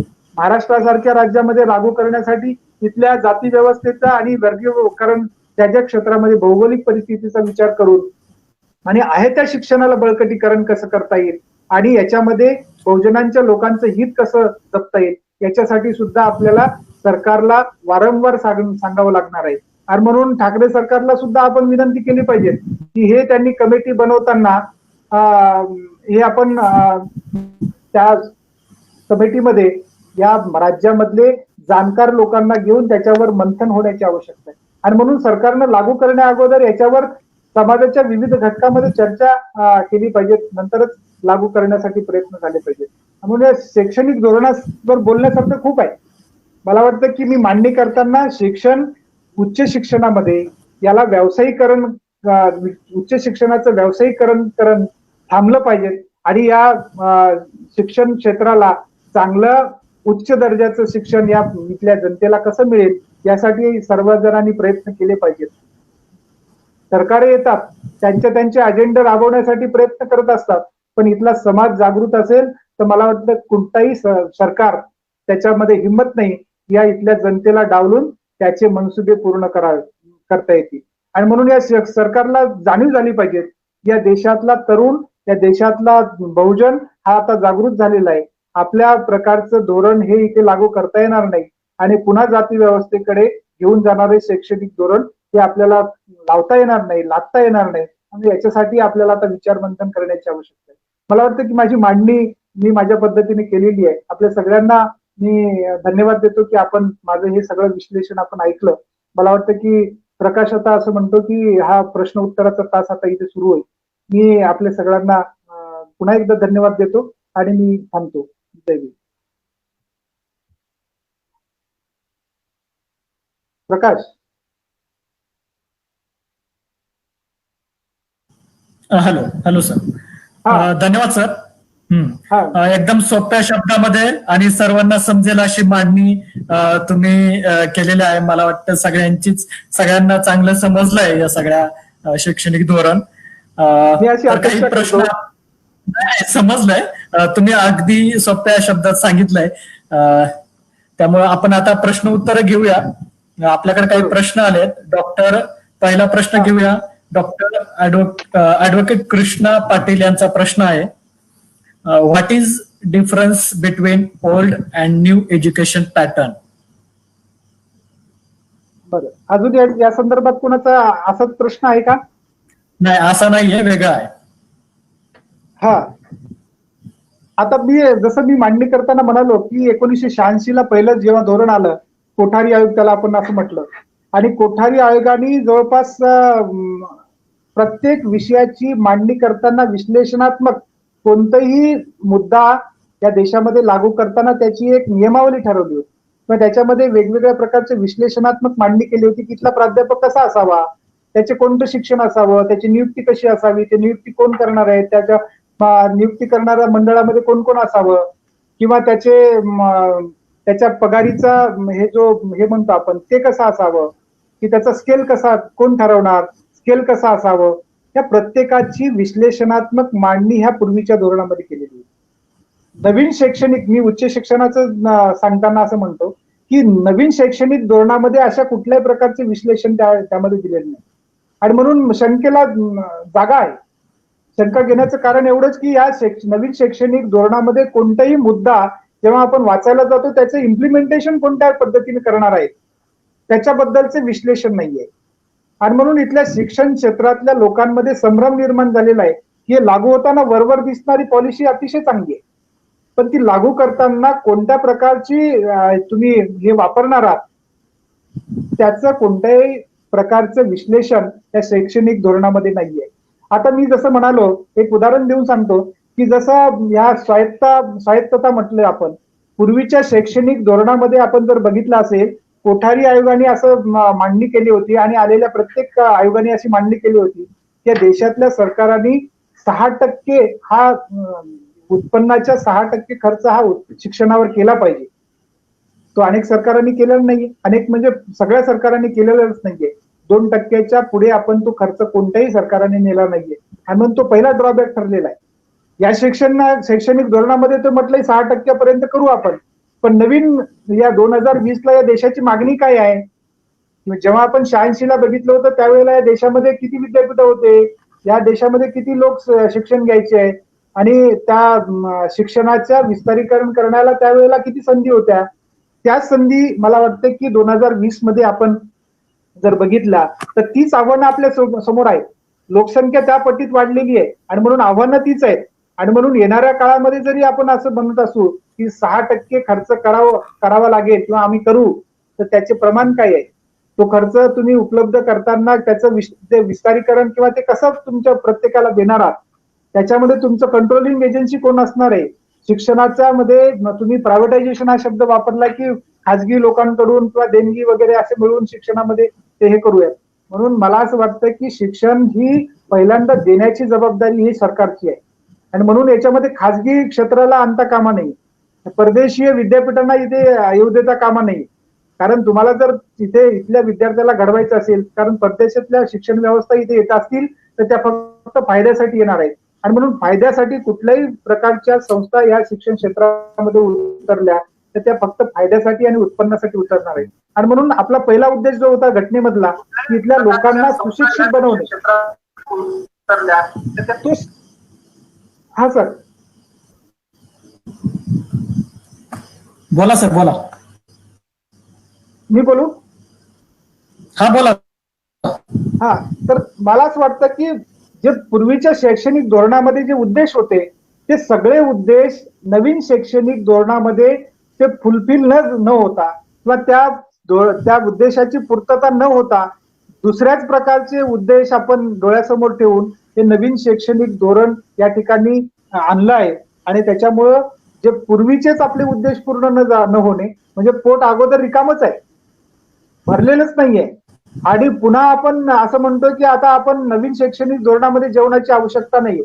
म्हणजे ग्राह्य असं धरलेलं आहे की ऑलरेडी आपल्याला त्या सगळ्या गोष्टी मिळालेल्या आहेत आणि म्हणून त्याच्यामध्ये मॉडिफिकेशन आता करून त्या शैक्षणिक धोरणाला मोल्ड करून आता नवीन पद्धतीची शिक्षण व्यवस्था इथं आपल्याला उभारायची. मला असं वाटतं की एखाद्या ज्या देशाची अर्थव्यवस्था -24% न खाली घसरलेली आहे, मायनस मध्ये चाललेली आहे, निगेटिव्ह ज्याचा ग्रोथ रेट आहे, त्या देशानं नवीन शैक्षणिक संस्था उभारणे, नवीन प्रकारचे इन्फ्रास्ट्रक्चर उभारणे, हे ध्येय कधीही पूर्ण होणार नाहीये. आणि म्हणून ज्या इन्फ्रास्ट्रक्चर आपल्याला अधुरे आहेत, जे इन्फ्रास्ट्रक्चर आपल्याकडे ऑलरेडी उपलब्ध आहेत, त्या इन्फ्रास्ट्रक्चर मध्ये आणि त्या व्यवस्थेमध्ये नवीन प्रकारची काय भर घालता येईल, मला वाटतं की त्याच्यासाठी आपण काम करण्याची आवश्यकता आहे. आणि ज्या गोष्टी आपण सर्वांपर्यंत शिक्षण घेऊन गेलोच नाही, जो आपला पहिला उद्देश पूर्वीच्या शैक्षणिक धोरणामध्ये होता तो फुलफिलच झालेला नाहीये, त्याच्यासाठी काम करण्याची आवश्यकता असताना नवीन शैक्षणिक धोरणामध्ये ह्या सगळ्याचा उहापोह करणे, मला वाटतं की आपण आहे त्या मार्गावरून भरकटत दुसऱ्या मार्गावरून जाऊन नवीन प्रकारचा शोध घेण्यासारखा आहे ते. आणि म्हणून माझं असं मत आहे की पहिल्या शैक्षणिक धोरणामध्ये ज्या गोष्टी झाल्या नाहीत त्या पूर्ण करण्यासाठीचे उद्दिष्ट काय आहेत आमचे ते ठरवले पाहिजे. सार्वत्रिकरण शिक्षणाचं करताना या वंचित घटकांना त्याच्यामध्ये काय वाटा मिळणार आहे किंवा त्यांच्यापर्यंत शिक्षण हे खेड्यापाड्यापर्यंत विस्तारित करण्याऐवजी ते एकत्रित करणे, एखाद्या शहराला आणणे आणि नवीन वसाहती निर्माण करणे, मला वाटतं की हे आपल्यासारख्या देशाला न शोधण्यासारखी गोष्ट. सर, आपल्याकडे दुसरा क्वेश्चन आहे. शिक्षण संस्था स्थापन करणारे संस्थापक यांचे राजकीय अस्तित्व व याचमुळे शैक्षणिक धोरणास त्यांचा पाठिंबा देणे ही राजकीय साखळी आहे, याबद्दल आपणास काय वाटते? मी या मताशी, खरं म्हणजे प्रश्न चांगला आहे, या मताशी मी पूर्णपणे सहमत आहे. कारण माझं पहिलं मत असं आहे, एक शिक्षण क्षेत्रातला प्राध्यापक म्हणून माझं पहिलं मत असं आहे की या शिक्षणाचं राष्ट्रीयकरण झालं पाहिजे. शिक्षण देणं ही पहिली सरकारांची जबाबदारी आहे. तुम्ही अनेक प्रगत देशामध्ये जाल तर त्या ठिकाणी पहिल्यांदा शिक्षण देणं ही सरकारची जबाबदारी आहे. जपान उगाच पुढे गेलेलं नाहीये किंवा युरोपीय देश उगेच पुढे नाही आहेत. शिक्षणाचं सार्वत्रिकरण करताना सरकारने त्याची जबाबदारी आपल्या खांद्यावर घेतलेली आहे. त्याला इन्फ्रास्ट्रक्चर पोहोचवलेले आहेत, आणि म्हणून ते सरकाराची जबाबदारी आहे. आपल्या देशामध्ये काय आहे, पर्टिक्युलर महाराष्ट्राचा विचार केला तर शिक्षणाचं सगळं क्षेत्र खाजगीकरणाच्या ताब्यात आहे. फार बोटावर मोजण्यासारखे महाविद्यालय किंवा शाळा ह्या आता सरकारच्या ताब्यात राहिलेले आहेत आणि सरकारमध्ये जे लोक जातात त्या सरकारचे प्रतिनिधी किंवा सरकारचे मंत्री त्यांच्या मोठमोठ्या संस्था आपण या महाराष्ट्रामध्ये बघत असतो आणि म्हणून त्यांना पूरक असणारी धोरणं ते या सरकारमध्ये असताना ते धोरणं तयार करतात आणि त्याला मान्यता सरकारांकडून घेतात. मला वाटतं की हे शोषणाची व्यवस्था आपण निर्माण करतो आहोत आणि म्हणून पहिल्यांदा या सगळ्या संस्था आणि शैक्षणिक सगळे संकुल सरकारने पहिल्यांदा ताब्यात घेतले पाहिजेत. तेव्हाच या शिक्षणाला सार्वत्रिकरण म्हणता येईल आणि ते खेड्यापाड्यामध्ये घेऊन जाता येईल. पूर्वीचे उद्देश चांगले होते. आपण जर बघितलं की भाऊराव पाटलांनी जे शिक्षण संस्था सुरू केली, रयत शिक्षण संस्था, डॉक्टर बाबासाहेब आंबेडकरांनी मिलिंद महाविद्यालय आणि पीपल्स एज्युकेशन सोसायटी सुरू केली आणि त्यांच्या माध्यमातून शिक्षण देण्यासाठी पंजाबराव देशमुखांनी विदर्भामध्ये शिक्षण संस्था सुरू केली आणि शिक्षणाचं सार्वत्रिकरण करण्याचा प्रयत्न केला. त्यांचे उद्देश अतिशय चांगले होते. पण आताच्या काळामध्ये ज्या नवीन शैक्षणिक संस्था आपण जर बघितल्या तर उद्देश हा छोटा आणि त्याचा बेनिफिट किंवा त्याचे फायदे किंवा त्याचा जे उत्पन्नाचं साधन म्हणून त्याच्याकडे बघितलं जातं आणि म्हणून या शैक्षणिक संस्थांमधून नवीन गुलामीची व्यवस्था आणि त्यांना हवा असणाऱ्या शिक्षण पद्धतीचा विस्तार हा होताना आपल्याला दिसतो. नुसतं महाराष्ट्रातच नाहीये, तुम्ही जर याच्यामध्ये गुजरातमध्ये किंवा तुम्ही मध्य प्रदेशमध्ये, उत्तर प्रदेशमध्ये, बिहारमध्ये गेलात तर तिथे काही प्रमाणात आता सरकारीकरण आहे. कारण तिथे कुठल्याही प्रकारचे महाविद्यालय किंवा त्याच्यामध्ये भरणारा जो प्राध्यापक आहे त्याच्या युपीएससी मार्फत किंवा त्या तिथल्या एमपीएससी मार्फत किंवा तिथल्या स्टेट गव्हर्नमेंटच्या एजन्सी मार्फत त्यांच्या परीक्षा होतात आणि तिथल्या शिक्षकांची नियुक्ती होते. महाराष्ट्रामध्ये तसं नाहीये. हे उत्पन्नाचं साधन आहे. इथली व्यवस्था जर आपण बघितली की या सगळ्या इंटरव्ह्यू मधून आणि या सगळ्या भरतीमधून प्रचंड प्रमाणात आर्थिक गैरव्यवहार होताना आपल्याला दिसतात. आपण त्याचे साक्षीदार आहात. अनेक प्रकारच्या महाविद्यालयामध्ये किंवा शिक्षण क्षेत्रामध्ये जे नियुक्ती होते त्याच्यामध्ये आर्थिक गैरव्यवहार होतात. त्याच्यामध्ये नियुक्तीसाठी जे पॅनल्स असतात किंवा जे लोक त्याच्यामध्ये सामील असतात एक्सपर्ट म्हणून, त्याच्यामध्ये आर्थिक व्यवहाराला खूप मोठा वाव हा निर्माण केलेला आहे. आणि हे सगळं कशामुळे आलं? या सगळ्या खाजगीकरणामुळे आलं असं मला वाटतं. आणि म्हणून याचं सर्वत्र सार्वत्रिकरण, त्याची भरती प्रक्रिया हा सेंट्रलाइज असली पाहिजे. त्याच्यामध्ये प्रत्येकाला असं वाटलं पाहिजे की हे राज्य माझं आहे. ही शिक्षण संस्था, मी जर ग्रॅज्युएट झालो, मी जर पीएचडी झालो, मी जर नेट शेट झालो तर मला शिक्षणाची आणि नोकरीची तर हमी आहे. हा पहिल्यांदा विश्वास निर्माण करण्याचं काम हे सरकारांचं आहे. आणि म्हणून बेरोजगार लोकांना हे संघर्ष करण्याची वेळ आहे. आपण जर बघितलं की या 40% जागा ह्या रिक्त आहेत हायर एज्युकेशन मध्ये. कॉलेजेसमध्ये शिकवण्याला लोक नाही आहेत आणि खाजगीकरण, कंत्राटीकरण या शिक्षणाचं करण्याचं काम ह्या अनेक सरकारांनी केलेलं आहे आणि म्हणून त्यालाच आपण प्रोत्साहन देण्यासारखं आहे. आणि म्हणून मला असं वाटतं की हे खाजगीकरणाचे जेवढे संस्था चालक आहेत किंवा जे लोक आहेत त्याच्यामध्ये, याचं खाजगीकरणामधून पैसा कमवण्याचं साधन म्हणून त्याच्याकडे बघतात आणि याच्यामुळे या उच्च शिक्षणामध्ये किंवा प्राथमिक शिक्षणामध्ये हा उद्देश आपला जो आहे, जो घटनेमध्ये अंतर्भूत आहे, तो पूर्ण होताना दिसत नाही. काही संस्था अपवाद असतील, काही शैक्षणिक संकुल अपवाद आहेत, पण मॅक्झिमम जर बघितलं 90% या इथल्या प्रायव्हेटायझेशन हे सगळे भ्रष्टाचाराचे आखाडे बनलेले आहे असं माझं स्पष्ट मत आहे. प्रकाश. धन्यवाद सर. त्यानंतर नाथ वाघमारे यांनी प्रश्न विचारला आहे की तुमचं what is your opinion about graded autonomy in higher education? Graded ऑटोनॉमीवर तुमचं मत काय? मी पहिल्यांदा मांडणी करतानाच असं म्हणालो की ऑटोनॉमी हा कोणत्या पद्धतीचं त्यांनी स्पष्ट म्हटलेलं नाहीये. ऑटोनॉमी, आता आमच्याकडे ऑटोनॉमी 2 प्रकारचे असतात की त्या समजा एखादा नंदुरबार मध्ये एखादं कॉलेज आहे आणि नंदुरबार मध्ये एखाद्या नवीन कोर्स काढताना, आता नवीन कोर्स काढायचा असेल तर त्याला विद्यापीठाची मान्यता घ्यावी लागते किंवा युजीसीची त्याला मान्यता घ्यावी लागते आणि युजीसी आणि विद्यापीठाच्या गाईडलाईन प्रमाणेच तिथला कोर्स ठरवता येतो. नवीन शैक्षणिक धोरणामध्ये त्यांनी असं म्हटलंय स्वायत्ता, जर ती शिक्षणासंबंधी असेल तर मला वाटतं ती अतिशय चांगला उद्देश आहे. कारण स्वायत्ता कशासाठी? तर नवीन सिलेबस ठरवायचा असेल तर त्या स्थानिक लेवलला काय गरजा आहेत त्या गरजा लक्षात घेऊन तिथे नवीन प्रकारचा एखादा शॉर्ट टर्म कोर्स असेल किंवा एखाद्या नवीन प्रकारचा अभ्यासक्रम असेल तर ती निवडण्याची आणि ती मांडणी करण्याची स्वायत्ता त्या शैक्षणिक संकुलाला आणि महाविद्यालयाला असावी. पण जर ती स्वायत्ता यांच्या दृष्टीनं जर ती आर्थिक स्वायत्ता म्हणत असतील तर मात्र अतिशय मोठं षडयंत्र त्याच्या पाठीमागे आहे असं मला वाटतं. कारण ती आर्थिक स्वायत्ता जर मिळवायची असेल तर ही पैशाचे व्यवहार तिथे आले, नवीन उत्पन्नाची साधनं निर्माण कुठून करणार आहेत? खेड्यापाड्यामध्ये जे छोटे छोटे कॉलेजेस आणि शाळा महाविद्यालय आहेत त्यांनी आर्थिक स्रोत कुठून उपलब्ध करायचे? कारण त्यांना आतापर्यंत युजीसी आणि गव्हर्नमेंट त्यांना ग्रँट देत आले. पण नवीन शैक्षणिक धोरणामध्ये हे सरकार ग्रँट देण्याऐवजी आपले हात वर करण्याचं काम करताना आपल्याला दिसेल. आणि म्हणून स्वायत्तेचा याचा अर्थ क्लॅरिटी त्या ठिकाणी अजूनपर्यंत त्यांनी मांडलेली नाहीये. की मला वाटतं की ती मांडण्याची आवश्यकता आहे की कोणत्या क्षेत्रामध्ये स्वायत्ता तुम्ही देणार आहात. दुसरं त्याच्यामध्ये याला जोडून या प्रश्न विचारला नाही पण मी सांगू इच्छितो की त्यांनी असं म्हटलेलं की अफिलिएशन प्रक्रिया ही बंद करून टाकणार आहे येणाऱ्या 10 वर्षाच्या काळामध्ये. जे अफिलिएटेड कॉलेजेस आहेत, कारण तुम्हाला लक्षात आलं असेल की एखादं कॉलेज आता नाशिकला कॉलेज आहे आणि त्या कॉलेजमध्ये जर वॅकन्सी असेल 3-4 प्राध्यापक भरायचे असतील तर ते भरायचे की नाही किंवा तिथला प्राचार्य पद भरलेलं नाहीये तर ते प्राचार्य पद भरण्यासाठी विद्यापीठ वारंवार पत्र पाठवतं आणि स्टेट गव्हर्नमेंटचं जे हायर एज्युकेशन डिपार्टमेंट आहे त्यांचा डेप्टी जो शैक्षणिक अधिकारी आहे तो त्यांना पत्र लिहितो की तुम्ही जोपर्यंत तो प्राचार्याचं पद भरत नाही तुमच्या लोकांचे पगार आम्ही करणार नाही. म्हणजे अंकुश आहे त्याच्यावर. आणि ती अंकुश लावल्यामुळे त्या तिथल्या कॉलेजला किंवा तिथल्या शैक्षणिक याला संस्थेला तिथलं ते पद भरण्याची बंधनकारक आहे. स्वायत्ता देताना किंवा अफिलिएशन जर आपण संपवलं तर त्याच्यावर कुणाचं नियंत्रण राहणार नाही. आणि नियंत्रण नसलं तर ती खाजगीकरणाची लोक जे प्रायव्हेट जे व्यापारी आहेत की जेव्हा जे कारखानदार आहेत किंवा ज्याच्याकडे पैसा आहे ज्याच्याकडे वित्त आहे ते लोक याच्यावर कब्जा मिळवतील आणि त्यांना हवे ते लोक त्या शिक्षण क्षेत्रामध्ये आणण्याचा प्रयत्न करतील. आणि म्हणून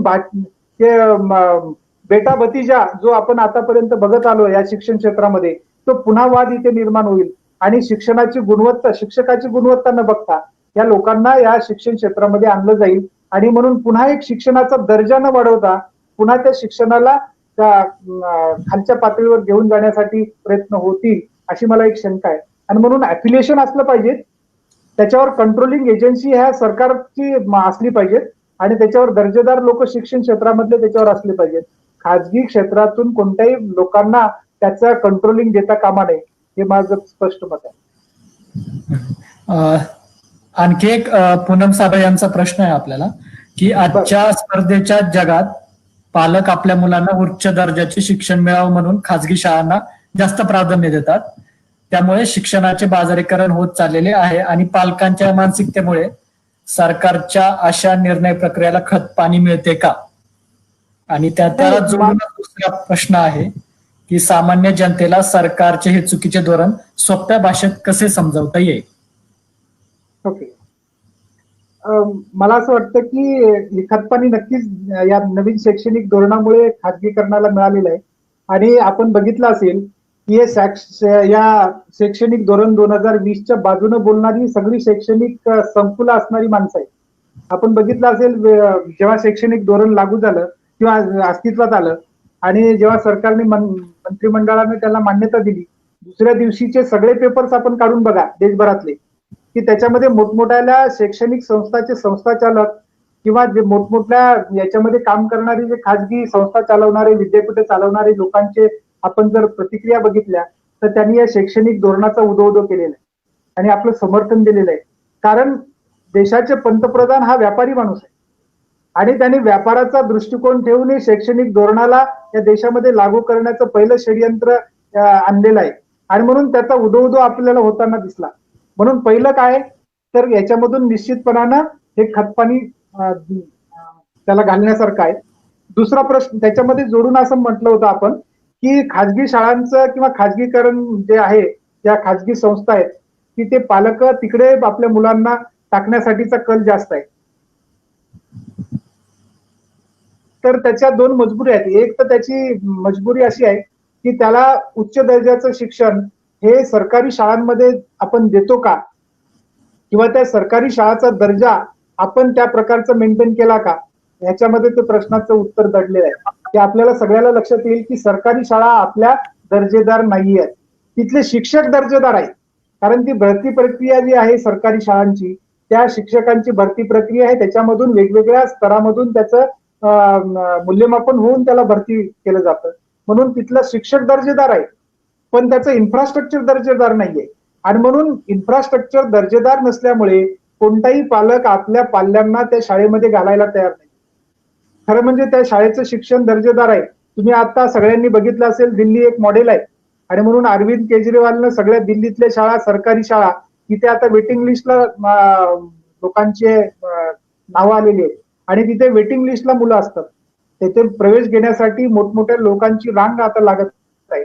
म्हणून मला असं वाटतं की सरकारी शाळांची दुर्दशा आपण जर दूर केली, त्याचं इन्फ्रास्ट्रक्चर जर ए क्लास लेवलचा आपण देण्याचा प्रयत्न केला, तर निश्चितपणाने या समाजातली सगळी माणसं ह्या सरकारी शाळांमध्ये आपली मुलं घालायला आनंदाने तयार होतील.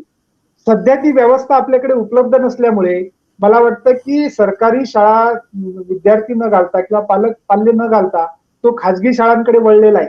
खाजगी शाळांची एवढी लुबाडणूक आहे, आता मी पालक आहे आणि म्हणून खाजगी शाळांमध्ये एवढी लुबाडणूक आता सध्या चालू आहे, कारण मनानेच फीस धोरण ठरवणे, त्याच्यामध्ये वेगवेगळ्या प्रकारचे फीस स्ट्रक्चर ठेवून ते सक्तीनं वसूल करणे, ऑनलाईन शाळा चालू असताना सुद्धा त्याला वेगवेगळ्या प्रकारचे हेड्स खाली त्याची फीस वसुली करणे आणि ही लॉबी आहे. ही सगळी कोर्टामध्ये जाऊन सुद्धा कोर्टाच्या हवे तसे निर्णय करून घेण्याची क्षमता आणि सरकारचे वेगवेगळे निर्णय सुद्धा त्यांच्या पद्धतीने लावून घेण्याची क्षमता यांच्यामध्ये आहे. आणि म्हणून ते काय करतात, पैशाच्या जोरावर ह्या खाजगीकरण क्षेत्राला जास्त प्रकारचं महत्व आता प्राप्त झालेलं आहे. आणि म्हणून हे मोडीत काढलं पाहिजे. नवीन शैक्षणिक धोरणामध्ये या मोदी सरकारनं ठरवलं पाहिजे की शिक्षण क्षेत्र हे पूर्णपणे सरकारच्या अखत्यारीत असलं पाहिजे. कारण कोणत्याही देशाचा इथे दुजाभाव करून चालणार नाही. एखादा खेड्यातला विद्यार्थी शिकवणे काय आणि शहरातला विद्यार्थी शिकवणे काय, दोघंही या देशाचे भविष्याचे हे संपत्ती आहे. आणि म्हणून या संपत्तीला चांगलं जर वाढवायचं असेल, संवर्धन करायचं असेल, तर त्याला दर्जेदार शिक्षण देणं ह्या त्या सरकारांची मला वाटते जबाबदारी आहे आणि ती आपण स्वीकारण्याची आवश्यकता आहे. म्हणून मी म्हटलं पहिल्यांदाच की पहिल्यांदा आपण मागणी अशी केली पाहिजे की याचं राष्ट्रीयकरण झालं पाहिजे. शिक्षणाचा हा हक्क आहे, तो सरकारांनी त्यांनीच दिलं पाहिजे. आणि म्हणून खाजगीकरणाला आळा घालण्याची आवश्यकता आहे, त्याच्यावर बंधनं आणण्याची आवश्यकता आहे. जसं केजरीवाल सरकार करू शकलं, तर मला वाटतं इतर राज्याच्या मुख्यमंत्र्यांनी सुद्धा तसं करण्याची आवश्यकता आहे. आंध्र प्रदेशमध्ये आपण बघितलं की शिक्षणाचं सर्वत्रीकरण करण्यासाठी तिथल्या सरकारांनी पाऊल उचललेलं आहे. महाराष्ट्रामध्ये म्हणून मी असं म्हटलं की हे संस्था चालकच ते सरकारमध्ये आहेत आणि म्हणून ते प्रोत्साहन देतात खाजगीकरणाच्या शाळेला आणि खाजगीकरणाला. आणि म्हणून पहिल्यांदा प्रतिनिधी निवडल्याच्या नंतर हे जर या शिक्षणाचं राष्ट्रीयकरण झालं, तर मला वाटतं की हा प्रश्नच उरणार नाहीये. आणि म्हणून याच्यात उत्पन्नाची साधनं आपण बघितली पाहिजेत, त्यांच्या फी स्ट्रक्चर चेक केल्या पाहिजेत, त्याच्या वेगवेगळ्या प्रकारच्या प्रक्रिया, भरती प्रक्रिया आपण तपासल्या पाहिजेत. आणि त्याच्यावर कोण तपासण्याची आवश्यकता आहे, तर सरकारमधली यंत्रणा त्याच्यावर अंकुश ठेवण्याची आवश्यकता आहे. आणि म्हणून त्याला अंकुश ठेवण्यासाठी या यंत्रणेमध्ये ही निर्णय प्रक्रिया होण्याची आवश्यकता आहे. म्हणून खाजगीकरणातले लोकच सरकारमध्ये आहेत, त्या खाजगीकरणाची शाळा चालवणारीच लोक त्या सरकारमध्ये वेगवेगळ्या प्रकारच्या प्रक्रियेमध्ये आहेत. म्हणून याला प्रोत्साहन जास्त आहे. म्हणून सरकारी शाळांना प्रोत्साहन देण्याची आवश्यकता आहे. मला आनंदानं असं वाटतं की लोक आनंदाने आपली पाल्य या सरकारी शाळांमध्ये तेव्हा घालतील जेव्हा ती इन्फ्रास्ट्रक्चर आपण आणि त्या सुविधा त्यांना जर पुरवल्या, तर निश्चितपणाने ही प्रक्रिया करता येईल. आणि येणाऱ्या काळामध्ये आपण त्याला विचार करण्याची आवश्यकता आहे. हा, धन्यवाद सर. माझा एक प्रश्न होता की नवीन शिक्षण धोरणामध्ये एकाच कॉलेजमध्ये वेगवेगळ्या फॅकल्टी एका विद्यार्थ्याला दुसरे पण विषय घेता येतील असा एक मुद्दा या नवीन शिक्षण धोरणामध्ये आहे. परंतु जेव्हा आम्ही कॉलेजवर बघतो तेव्हा सोशिओलॉजी सारखे विषय असतील, पॉलिटिक्स सारखे विषय असतील, तर त्या विषयांना अतिशय कमी दर्जाचं लेखलं जातं आणि त्या डिपार्टमेंटला महत्वच दिलं जात नाही आणि विद्यार्थ्यांचं ऍडमिशन घेण्यासाठी शिक्षकांना बळजबरीनं ते ऍडमिशन करून घ्यावे लागतात.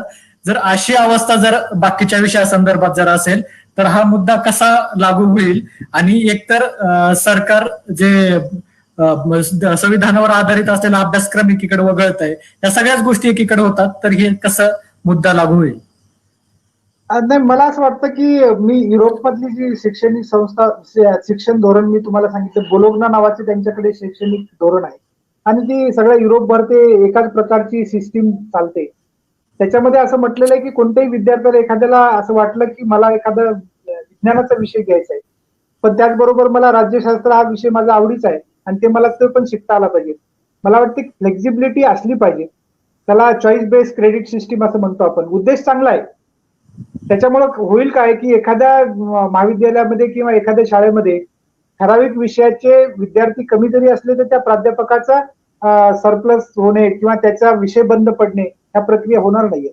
मग त्याला चॉईस बेस्ड मिळालं पाहिजे, चॉईस मिळालं पाहिजे. शिक्षण घेताना त्याला प्रत्येक विषय चॉईस करण्याची संधी असली पाहिजे, हे माझं मत आहे. तो विषय चांगला आहे, पण त्याचबरोबर ते सगळे विषय टिकतील आणि सगळे विषय शिक्षण घेण्यासाठी विद्यार्थ्यांना प्रोत्साहित करणे, म्हणजे जे आपण म्हणालो पुन्हा एकदा की इंजिनियर होणे किंवा डॉक्टर होण्याकडे लोकांचा कल जास्त असणे, याची कारण काय आहेत? तर प्रायव्हेट हॉस्पिटल आपल्याकडे जास्त आहेत.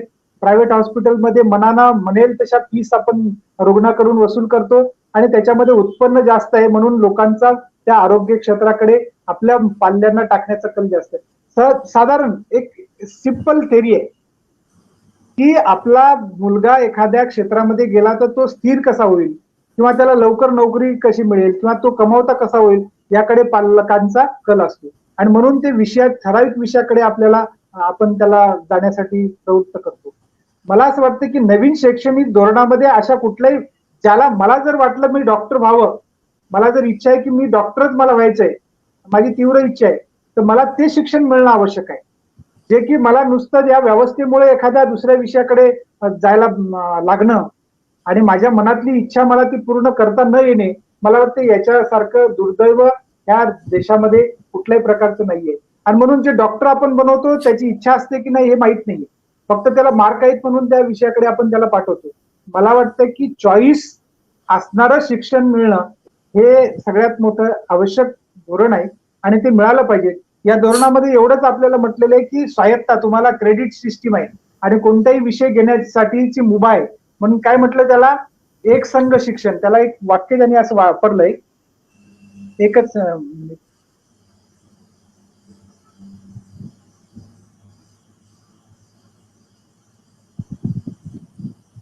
वातावरण आणि प्रेरणादायी उत्साही उच्च शिक्षणातील समता आणि सर्वसमावेशकता असं म्हटलेलं त्यांनी. समावेशकता.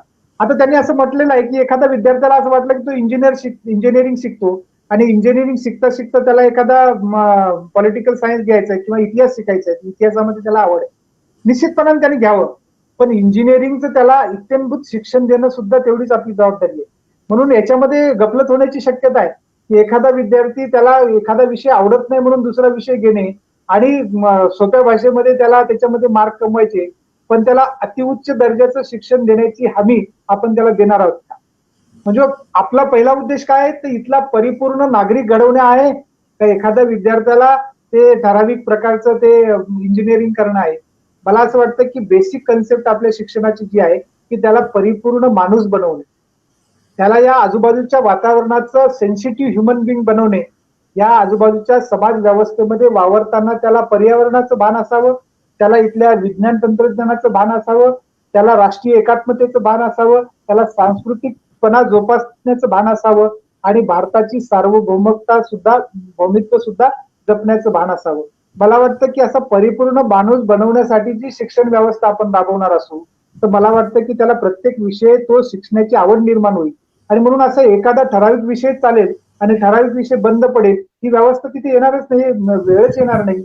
आणि म्हणून त्याला आपण पहिल्यांदा गॅरंटी दिली पाहिजे की तुला ठराविक शिक्षण झाल्याच्या नंतर तुला जॉबची हमी आहे, तुला उत्पन्नाचं साधन काहीतरी मिळणार आहे, या देशाचा नागरिक झाल्याच्या नंतर या ठराविक वर्षानंतर तुला या नागरिक म्हणून तुला काही उत्पन्नाची आणि जगण्याची साधनं मिळणार आहेत. ही जर गॅरंटी या तरुणांमध्ये आली तर मला वाटतं की ते प्रत्येक विषय शिकण्यासाठीची त्यांची जिद्द निर्माण होईल आणि म्हणून त्याला आपण गॅरंटी दिली पाहिजे. सरकार म्हणून आपण त्याला सांगितलं पाहिजे की तू 32 वर्षानंतर किंवा 23 वर्षानंतर तुझी क्रय शक्ती या देशाच्या कामी येणार आहे आणि तू या क्षेत्रामध्ये हे जर शिक्षण घेऊन तू आलास तर तुला ही क्षेत्र आम्ही उपलब्ध करून देऊ. तर मला असं वाटतं की सरकार म्हणून माझी पहिली जबाबदारी असणार आहे की मी या तरुणांना कोणत्या वयापर्यंत शिकवणार आहे आणि त्याला या देशाच्या प्रक्रियेमध्ये किंवा या उत्पन्नाच्या साधनामध्ये कधी सामील करून घेणार आणि त्याच्या पुढची चिंता काय आहे, तर त्याला जॉब शोधावे लागता कामा नये, की त्याला ठराविक शिक्षण मिळाल्याच्या नंतर त्याला आपोआप उत्पन्नाचं साधन त्याच्यापर्यंत जर आपण मिळून दिलं तर मला वाटतं की भारत हा महासत्ता होण्यापासून कोणी रोखू शकणार नाही. आणि म्हणून पहिल्यांदा सर्वसमावेशक शिक्षण, हवं ते शिक्षण आणि ते कमी खर्चामध्ये शिक्षण हे मिळण्याची आवश्यकता आहे. आणि म्हणून याच्यासाठी कसे प्रयत्न करता येतील ते आपण लक्ष देण्याची आवश्यकता आहे. प्रकाश. धन्यवाद सर. या ठिकाणी प्रश्न संपलेले आहेत आणि काही प्रश्न होती परंतु व्याख्यानाच्या मध्ये क्लिअर झालेली आहेत ती.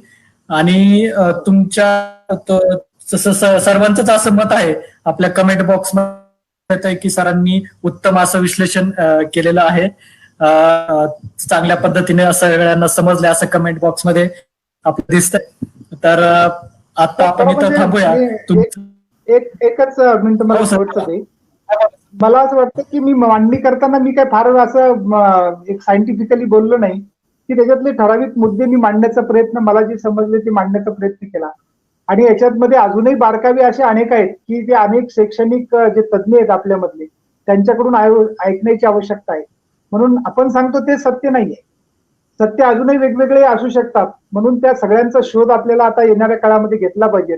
आणि म्हणून हे सगळे शोध घेत घेत घेत त्याच्यामधलं जे अंतिम सार असेल तर ते सार घेऊन आपल्याला मोठ्या पद्धतीनं आता आंदोलनाची तयारी ठेवण्याची आवश्यकता आहे. मला वाटतं आपण सगळ्यांनी माझं ऐकलं. मी आपल्या सगळ्यांचा ऋणी आहे. धन्यवाद आपल्या सगळ्यांना देतो आणि थांबतो. जय भीम, लाल सलाम. सर धन्यवाद. तुम्ही आम्हाला वेळातला वेळ काढून तुम्ही वेळ दिलात. तुमचं नेहमीच माझं कर्तव्य आहे. माझी काही फार वेळ काढला नाही मी. ते खरं म्हणजे अजूनही वेळ देण्याची आवश्यकता आपल्या सगळ्यांनी. म्हणून असं हे नको. तुमचं उलट कौतुक सगळ्यांचं की तुम्ही या सगळ्या क्षेत्रामध्ये सगळं काम करताय ना, आमच्या सारख्यांना सामावून घेऊन ही सगळी संधी देत आहे. मला वाटतं की अजूनही आपण परत बोलूया त्या विषयावर आणि महाराष्ट्रातल्या सगळ्या ज्या जे या शैक्षणिक धोरणाच्या विरोधात लोक आहेत त्यांना आपण एकत्र आणण्यासाठी प्रयत्न सगळेजण करूया. सर तुमचं आभार. विद्रोही सांस्कृतिक चळवळ आणि विद्रोही विद्यार्थी संघटनेमार्फत आपला आभार. आपण कायमच आमच्या पाठीमागे असतात. तुमचं सगळंच सहकार्य आम्हाला भेटत असतं. आपला उद्या श्रीकांत काळोखे सत्यशोधक शिक्षक सभा यांचं व्याख्यान याच वेळेस 7 वाजता उद्या आहे. तर सर तुमचं आभार. आणि यस सर, या ठिकाणी आपण आजचं हे व्याख्यान संपवत आहोत. सरांनी अतिशय चांगलं आपल्याला मार्गदर्शन केलं आहे. धन्यवाद सर. सर्वांचं धन्यवाद. जे ऑनलाईन बघतात त्यांचं सर्वांचं धन्यवाद. थँक्यू.